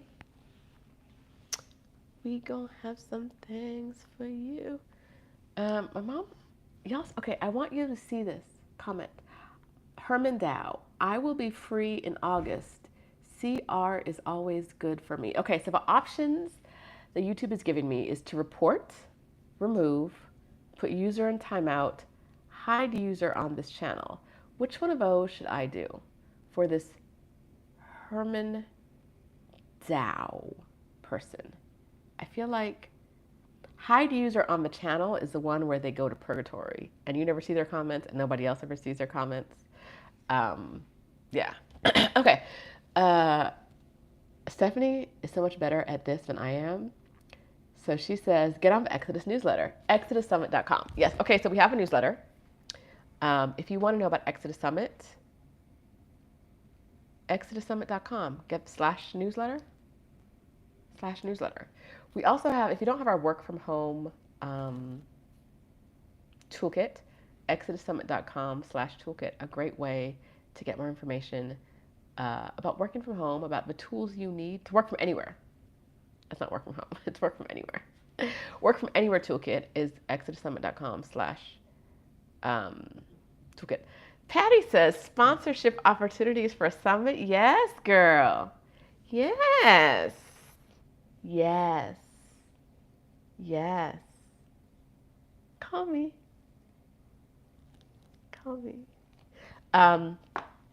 If you're watching this and you would like to sponsor Exodus Summit and you would like to send us bags and bags of cash, you can email us at hello@exodussummit.com and we can start the conversation from there. Or if you've gotten an email from us before, just respond to any email you have in your inbox from us. Because if you're watching this email, um, you know, you know us. You know how to find us. You know how to find us. Write a comment. I see you. We like money. We like using money to give our people better experiences. And so, you know, we do what we can. So if you'd like to sponsor, let's talk. Let's talk. Someone called Mama Perry. Hi. And my mom, Queen Bees. And I want you to know you're going to be hide user from this channel. Hide user from this channel is about what you about to do. It's where you, Winnie B, hide user from this channel.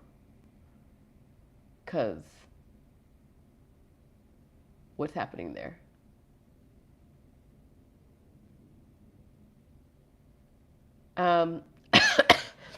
Okay, Joanna. Joanna said Cuba for the next meetup. And I want to give you guys a little bit of info about how we choose places. We want places where women can feel comfortable getting around easily. Well, okay. We want you to feel comfortable without anyone holding your hand. And while some of you might feel comfortable like that in Cuba, I know a lot of women won't. We want you to feel comfortable getting the information you need. And if you need to go to a park to get the internet, if you got to go, last time I was in Cuba, you had to go to telecommunications spot and buy a card and go to the park to use the card, an access card with a number of minutes, I think. Use the card in the park was where you got Wi-Fi, and that was all the Wi-Fi, unless you were staying in like one of very few hotels. Some of y'all wouldn't do it. Some of y'all would not make it. Some of y'all would not make it. I love y'all. You would not make it. No. So yes, so infrastructure is important. I don't know that I would want to go back to a place that's as hot as Cancun, which is why Stephanie was going to have to try hard when she said Panama. Yes, and Stephanie says we'd like to host meetup. We'd like to host meetups in places you can turn into scouting trips. So we want to host meetups in places where like you might not be interested in that city, but there might be a city in the country you're interested in living in. Shelly Aaron talking about yes for the heat. No for the heat, baby. No for the heat. No for the heat. We saying no. Y'all gonna get me heat stroke. I get heat rash really easily, which is why I'm inside in the air conditioning. I had it on my forehead in Cancun. Usually it's like my arms, like in the sensitive spots, like my armpits, it's swollen and like red and bumpy.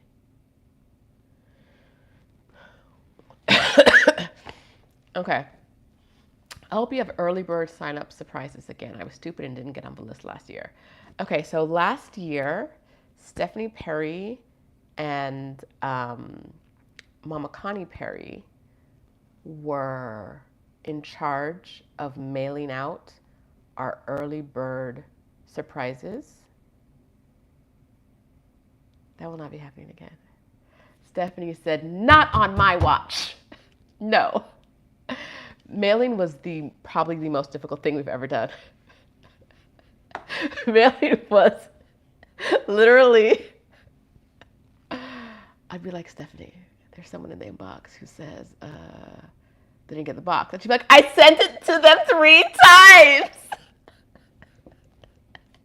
And I'm in Mexico, so I can't help with this. I was like, do you want me to come and help? And she was like, no, it's fine. I was like, I'll come to Delaware and help with the mailing. And she was like, no, it's fine. And so I stayed in Mexico. She did it, and she was like, we are never mailing anything ever again. You got done with that? We are never mailing out anything ever again. So we try to do it outsourced, but outsourced, we could not find products we liked. That was the thing. It was like we got products we liked from Black women. Mostly from Black women. Very high percentage of the things we sent you were from Black, like the wristbands weren't from a Black woman owned company. But I think, and like the planners weren't. But the companies that had mailings, like the companies that do like the gift boxes, we were like, why are we gonna pay you like $70 to mail them a box of playing cards? Like what? Like it was janky stuff for too much money. For why? For no. So that's why we put it together ourselves. We curated it ourselves. And I think we almost fell out like 4 times during the curation process. There was one point Stephanie was like, I am done. This is like, she was like, no, Rashida, we're not talking about this again. Stephanie, we were on a call once and she was like, this is it. Today. No. I was like, oh, damn. I'm sorry, Stephanie. She was like, no. We're deciding and then we're done. And then we got to the mailing process, which is hard. Francis, I saw you say you did. I hope you got it. I know, Francis, you were one of the people that got it, that she mailed it like 4 times. But you also said you didn't get stuff that your boss sent, right? And so I think that on your island, what's happening? That mail system. I don't know anybody else who didn't get it, but there were some times that there were multiple that's like maybe like 2 or 3 that Stephanie sent out like the same box over and over again, and it never got to the person. And we were just like, we love y'all, and we don't know what to do. We do not know what to do. Do not know. We trust you when you say you did not get it, but we do not know how to get this to you because we keep sending it. It keeps not going. All right. Oh, I don't have backs on these earrings. I mean, they came with them. I just never put them on, and they usually stay on. Not today. All right. Stephanie says she cried.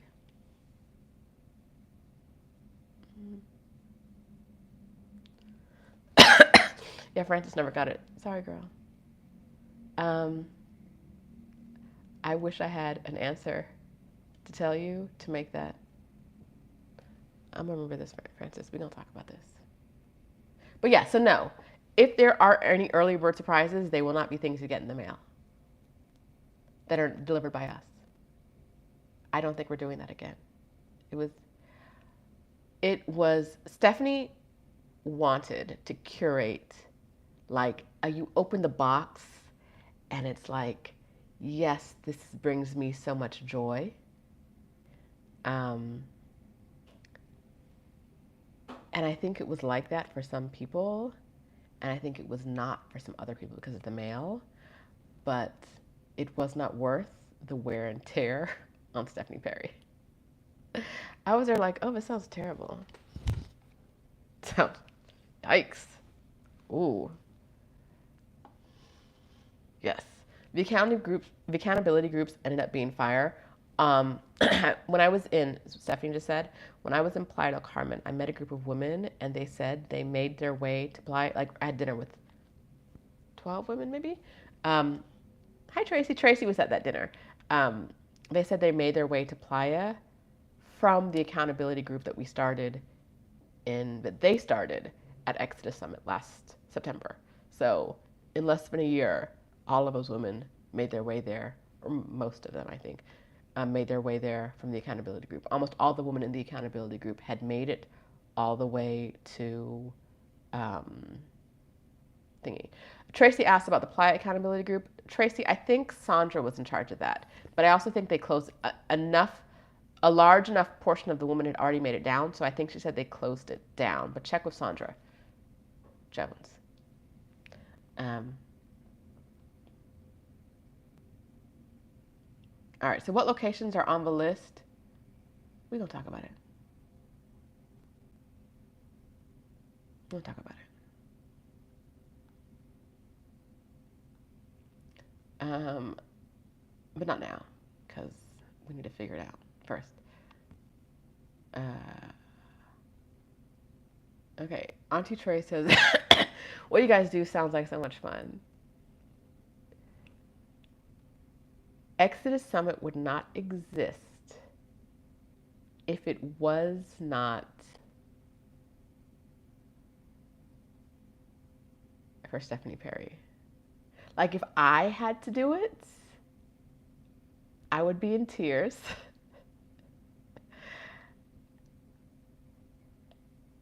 And I would be sleeping. And you turn around and I'd be like, Exodus Summit is this hour of me talking to you on the internet. That's it. That's it. That's it. That's it. So sometimes it's a lot of fun. We together, it's 95% fun. And then 5% tears. They're still at like 5% tears. But individually, child, if I had to do this by myself, it would not be. It wouldn't be. I'd be like, oh no, this is. There's too much visioning and implementing. Who gonna do them both? Who gonna do them both? Both? But I have to have the vision and implement? I don't think so. So it can be fun. It can be fun because we like working together. If we do not like working together, like if we do not really enjoy each other's company, it wouldn't be fun. It's not even, so Anita, I see you say ask for volunteers. It's not necessarily, there's so many things that we need to do ourselves. And this is not to complain, love doing it. But there's so many things where we're like, we're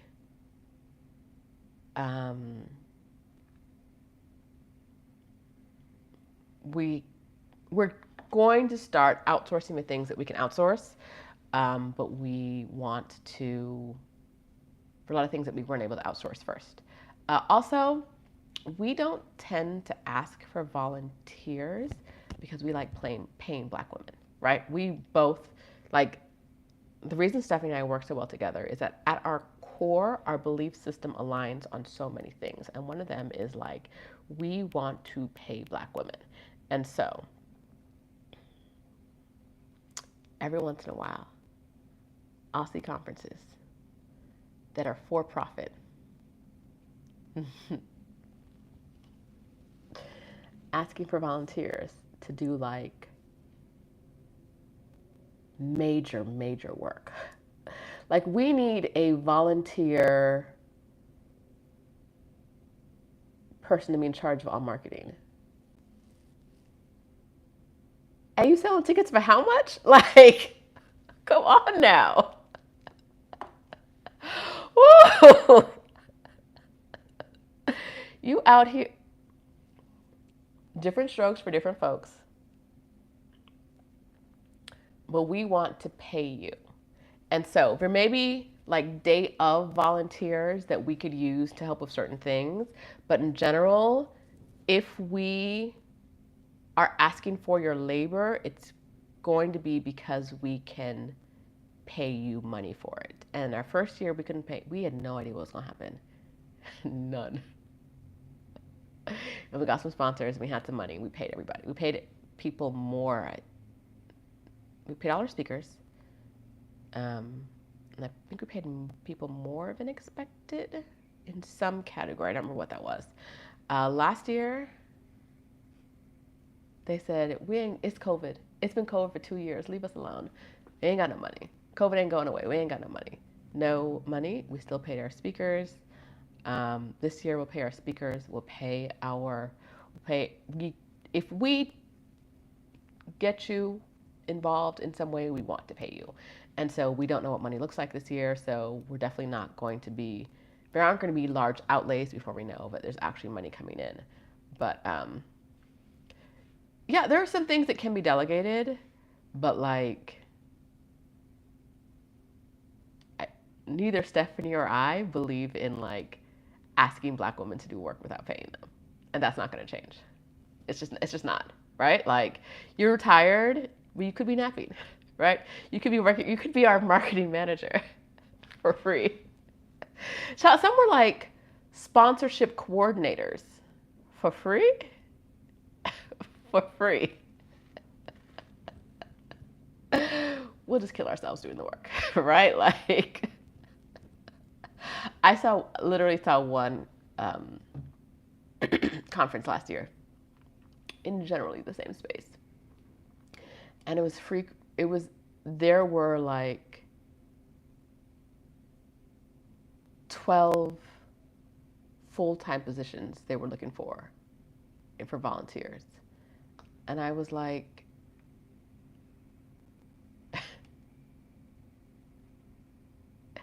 you selling tickets and asking people to work for free? Anyway, moving on. We're moving on. We will let you know how you can support. The best way to support is to buy a ticket. Another great way to a better way to support is to buy a ticket for yourself and buy a ticket for someone in the community, right? Like, buy a ticket for someone. We did that last year. That worked out really, really well last year. And I think the first year, but definitely, I remember last year, this first year is a blur. I don't know what happened, but last year I remember people buying tickets for other people, and that worked out really, really well. So that is a great way to support not just us, but also other women you're in community with. So we coordinated that, and it makes my heart sing. Y'all last year, y'all donated Starbucks money, because y'all know my first year, Starbucks stressed me out, y'all. I don't know. Every year I say, we're not doing that again. We're not doing that again. Y'all not going to be stressing me out. If I say you can go get a drink with a Starbucks card, I didn't mean go get 6 drinks. Now there's no money on the card.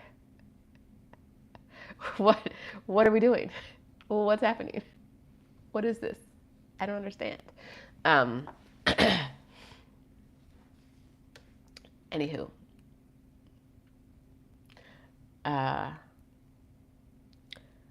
So I don't know if the Starbucks card is happening again. I say this every year. Every year Stephanie's like, just do it. Stephanie's like, just do it, Rashida.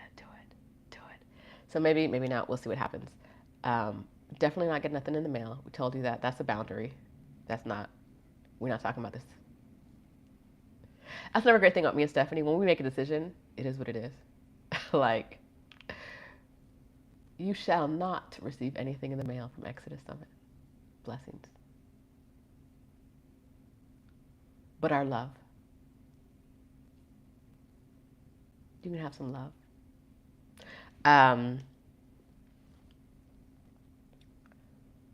Starbucks might happen, I don't know. It was supposed to be a surprise the first year. Now y'all all know. We know the theme. We don't know the dates. Buying a ticket for someone else in the community is the best way. Telling your people about it, another great way. Tell people about it. The first year we had more people attend than the second year, because the first year was free. There was a free ticket option and a paid ticket option, and the second year was a paid ticket option and a paid more ticket option, right? So last year, Stephanie and I decided, after going through the first year, that everybody had to pay something. And the cheapest ticket last year the least expensive was $15, which you can still get if you like the replays. I think you can still get the $15 replays. $39? No, that's something else. I don't know how much the replays are now. Maybe it's not 15. I don't know. But yes, Stephanie says yes. You can still get the $15 replays. You can still get the replays from the first year if you want the replays from the first year. So last year we had fewer people, but the community was 1,000 times tighter. Because why? People who pay attention.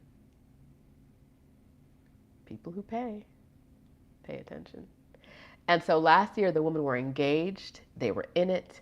They were in it to win it. They were like, yes, I am here. Let's do this.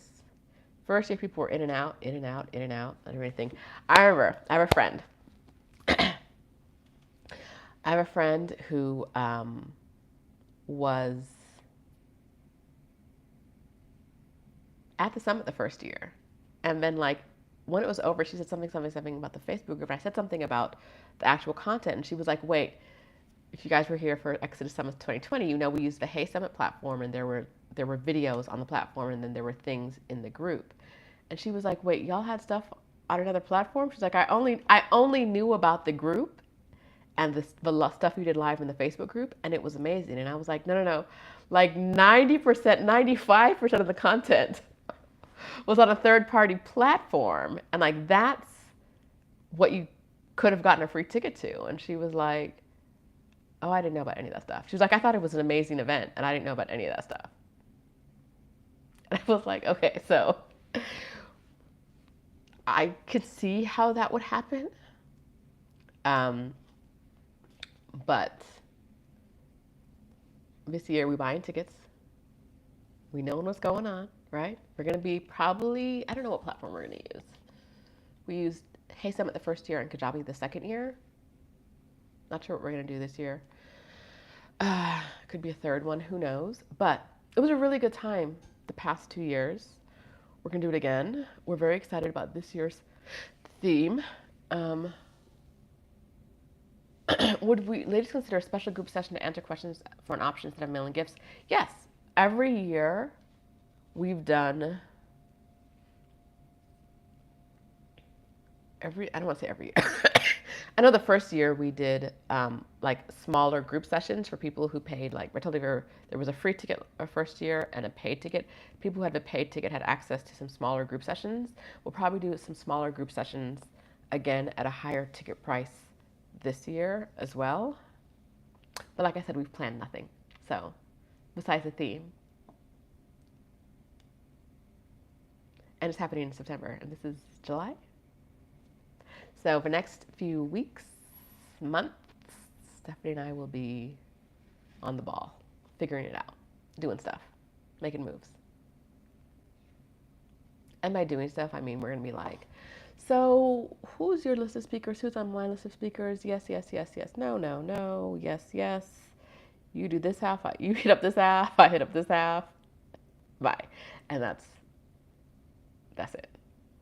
And we'll have a summit. It's not that easy. We've just done it so many times already, twice. But that's so many for us that we're like, there's nothing to stress about. Francis is still getting over that. So if you were at the event last week, you met Francis, and Francis does not understand how we're like, why are you stressed? It'll work out. We kept saying things like, it'll be fine. And she was like, no, but what about? And we're like, no,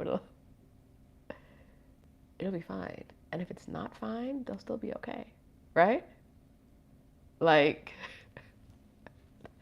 I think one day I was like, oh, make sure, before we pay off the boat people, before we give them their last bit of money, send them a message and make sure they still respond to you and they haven't just like ran off with our deposit. Right? Like, make sure, because we haven't talked to them in like 6 weeks, right? Like, make sure they're still in operation. When you message him, the email doesn't get bounced. Before I just go out of the blue and pay, right? Send him a message. Make sure it bounces back. And she was like, well, what if there's no boat? I was like, there's no boat. Like, if there's no boat, I'll call the credit card company and get that money back, and we'll refund the ladies. And there's no boat. I was just like, but what if? And I'm like, it'll be fine, or it won't. But Stephanie and I have worked hard to cultivate a community of women. I'm not going to call y'all easy to please, but I'm going to say, you have a very clear understanding generally of what we're going to give you and what we're not going to give you. And you understand that we're not going to kill ourselves for you. And you understand that if the boatman ran off with our money, We will try to find a replacement boat, but if we can't, ain't no boat, right? Like, I can't build a boat. So if the boatman ran off with the money, and at the last minute we cannot find a replacement boat, we don't have a boat. She was like, but what if, it's fine. It's fine. I was like, they're going to understand. Now, if we ran off with the money, they probably wouldn't understand. But if the boatman ran off with the money,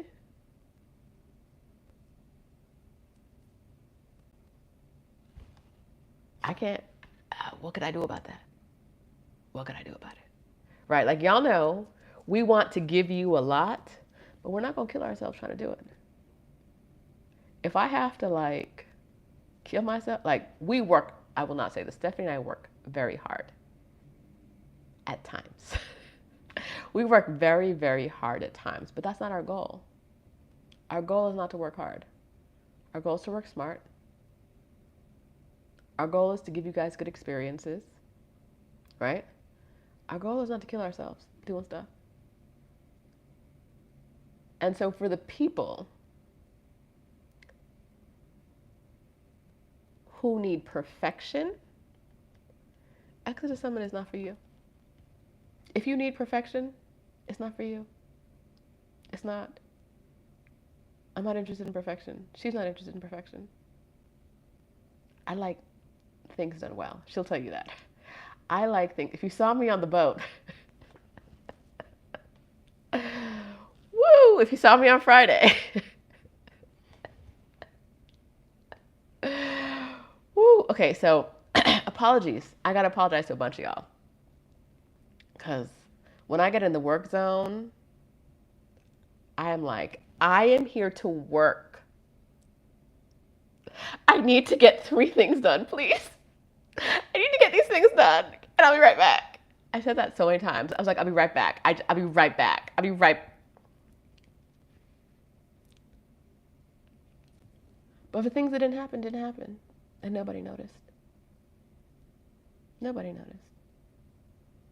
It's fine. Things happen. So,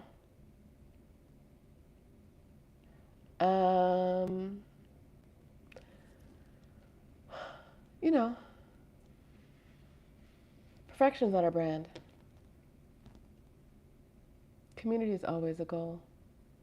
What have I said that's bringing these adult dating sites now? What have I said that is? What's doing that? Yes, so we want to live a life of ease. Perfection's not our brand. Because if we are searching if we are seeking perfection, if we are trying to give you perfection, then we are not modeling the behavior we want for you, right? We want you guys to live a life of ease.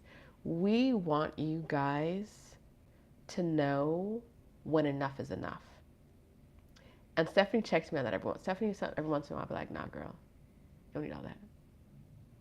I was trying to add another event in Cancun, and Stephanie was like, no. These women will form relationships on their own, and they will do things together. And I was like, but don't you think we need what? She was like, no, we don't. And she was right. She was right. What we needed was sleep in between the events. That's what we really needed. Because, woo, between that heat and meeting all y'all, whooped. But perfection's not our brand. If we are overworking to give you what we consider perfection, then you're going to watch us overwork. And we cannot say that we are here promoting sabbaticals and living your best life and taking breaks while you watch us overwork. So I say that to say, how long will Exodus Summit be this year? I don't know. When will the next meetup be? I don't know. We will work hard when necessary. We take this seriously. We really do. We take what we do for you guys and we do with you guys seriously. But the whens and the hows, we don't know. And we're not going to kill ourselves trying to find out. We won't. No. But you're not going to watch us overwork. There will be a summit. Will it be a day? I don't know. Will it be 3 days? I don't know. Will it be a week? Absolutely not. Because we did a week the first year. We did a week the first year. And a week was terrible. The ladies loved it. The ladies loved the week. Stephanie and I almost died. Like, I have never been as sleep deprived as I was the weeks leading up to Exodus Summit. Like the 2 weeks leading up to Exodus Summit, I've never been so like, I don't know what's going on with my life. What's happening? Let's just do this. What's happening? Okay. My mom would like, at that point, she was like, cook food and just bring it to me. Like, here you go. And then close the door. Because it was like chaos. It won't be a week.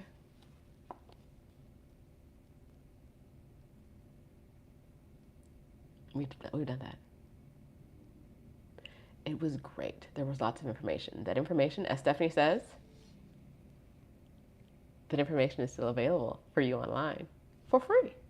For free? No, not the first year. The first year is a paid ticket now. It was free then. It's a paid ticket now. The second year is a paid ticket now. You can get the replays.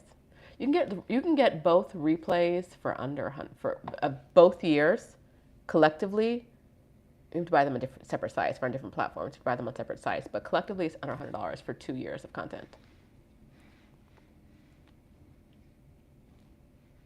So we're not reinventing the wheel. We're not doing the exact same thing we did the first year, or the exact same thing we did the second year. We think you're gonna love it. We do. We do. Okay, so haven't seen any porn in a while. Anita says, I think for us VIPs, look at Anita calling herself a VIP. I love it. I think we got it. Yes, girl, you got it. Y'all don't need us, but we love doing it with you. Damaris needs a coach to get organized. I hear you.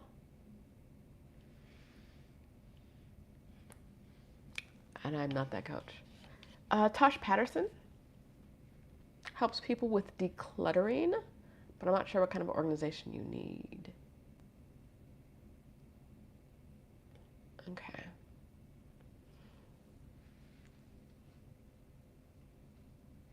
A fall or spring meetup for 2023. Okay, Katrina, you planning it?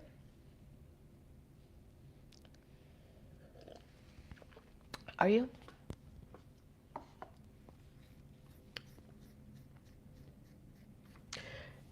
If y'all plan meetups and invite us, there's a great chance Stephanie and I will go. We encourage that. We encourage y'all planning stuff and doing things. We do. We do. We always do. Because we get tired. We do. All right. I feel like we've talked enough.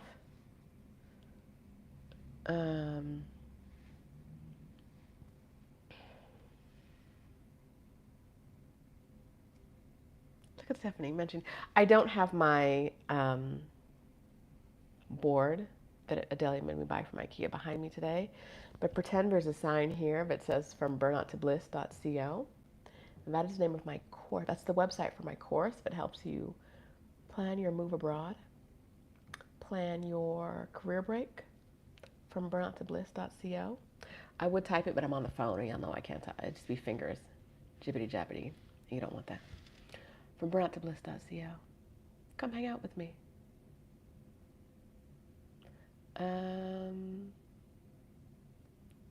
Let's see. All right, friends. I feel like that's it for the day. Is that it for the day? think that's it. I'm about to go lie down. Nap-diddy nap, nap, nap, nap, nap. I'm about to turn my air conditioning back on. It's not even hot in here.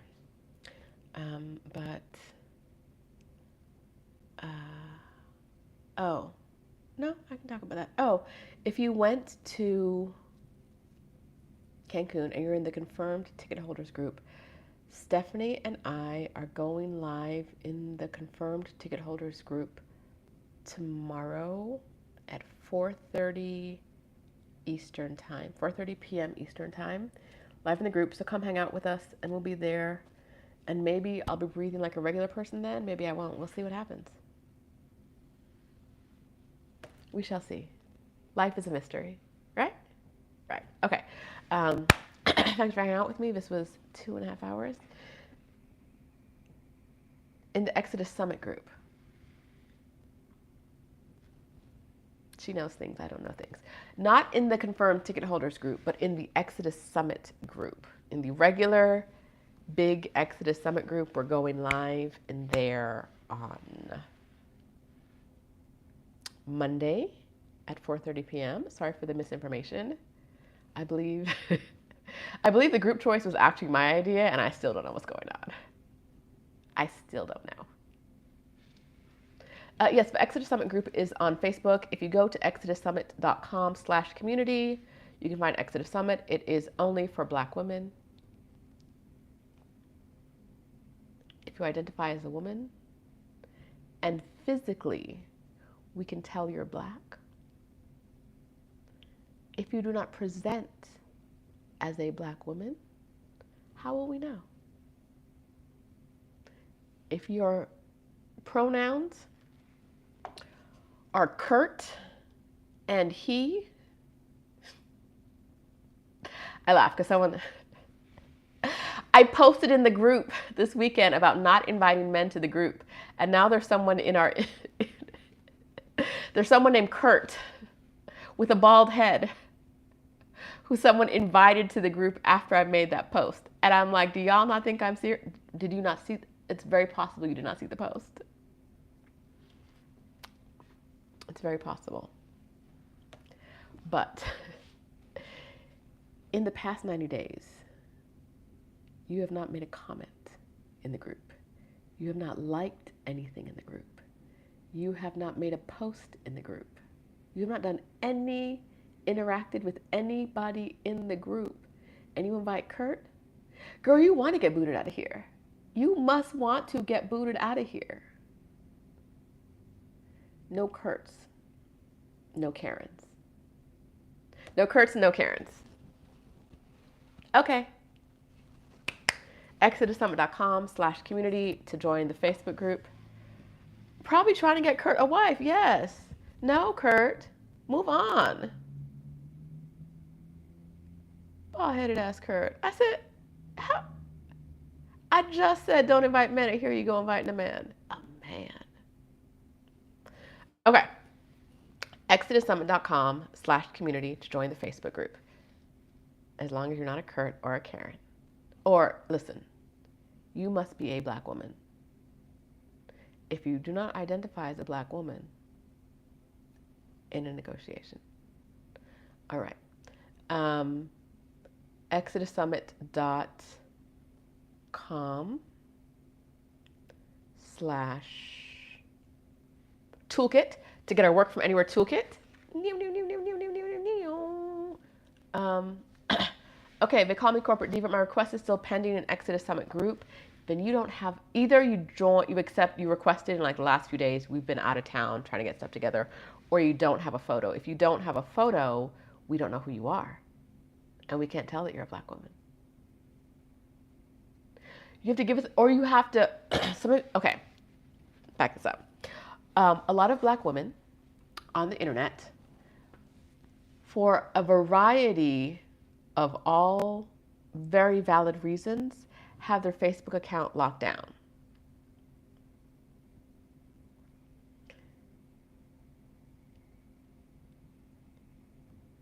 If I can't see your profile photo, and I can't see your cousin in them, and I can't see your mama, how do I can't see, like, I cannot see anything about you, you can't get in the group. Right? You can't get in the group. I can't see nothing about you. One of the things we do if we can't tell who you are from, like, some people have cartoon. Okay, let me go through the rest of her photos and see. And every once in a while, I'll see a photo of like an actual woman, and someone will say, "Cousin, it's been so long since I've seen you." Boom. It's a photo of you for someone else saying cousin, acknowledging that they know you, and this person is also black. Boom, done, you're in. But if I can't see nothing, I can't let you in. I can't let you in. I can't. Because I don't know, I have no idea.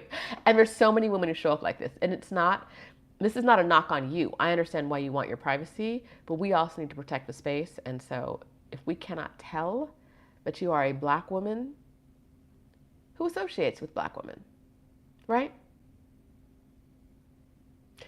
You don't have to have black friends to be in the group. We can be your only black friends. But if we can't tell you're black and you don't have any black friends, no. You ain't got one cousin being like, "Hey, girl, I can't tell. You look like a troll. You look like a troll who's going to come in here and cause problems." Anyhow, Damaris, From Brown to Bliss is group coaching. But if you want one-on-one coaching and you go to rashidadow.com, that would be rashidadow.com. New website alert. rashidadow.com. You can link to my one-on-one coaching there. Okay. Foolishness. There's lots of foolishness going on right now. Okay, so exodussummit.com/community to join the Facebook group. exodussummit.com/toolkit to get the Work From Anywhere toolkit if you want resources and support to work remotely from anywhere in the world. And exodussummit.com/newsletter to get on our mailing list so you know about Exodus Summit when it's coming in the fall. Exodus Summit 2022.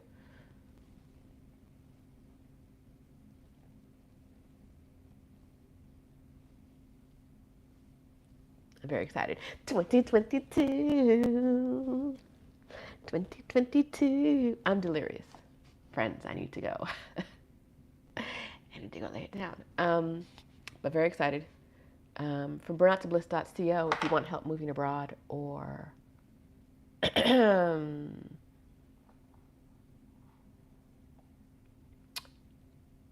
moving abroad, taking a career break. I've reached the end of the rainbow, y'all. And I'm going to go to bed. So this has been lovely. I appreciate y'all rocking with me for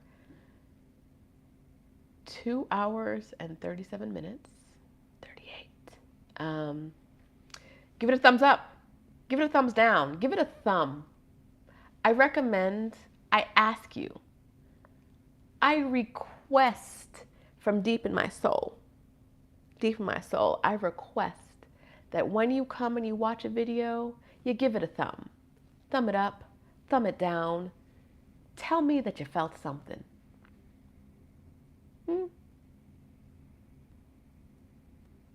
Tell me something. Thumbs up. If you haven't subscribed, go ahead and subscribe. We do this nonsense every week. If you've gotten to the end of this 2.5, almost 2 hours and 40-minute video, and I talk too much, go directly to hell. If that's the feedback you have for me, I don't care. My mama don't care. Keep it moving. Keep moving. All right. Thanks, friends. Thanks for rocking with me. I'll talk to y'all next time. Bye.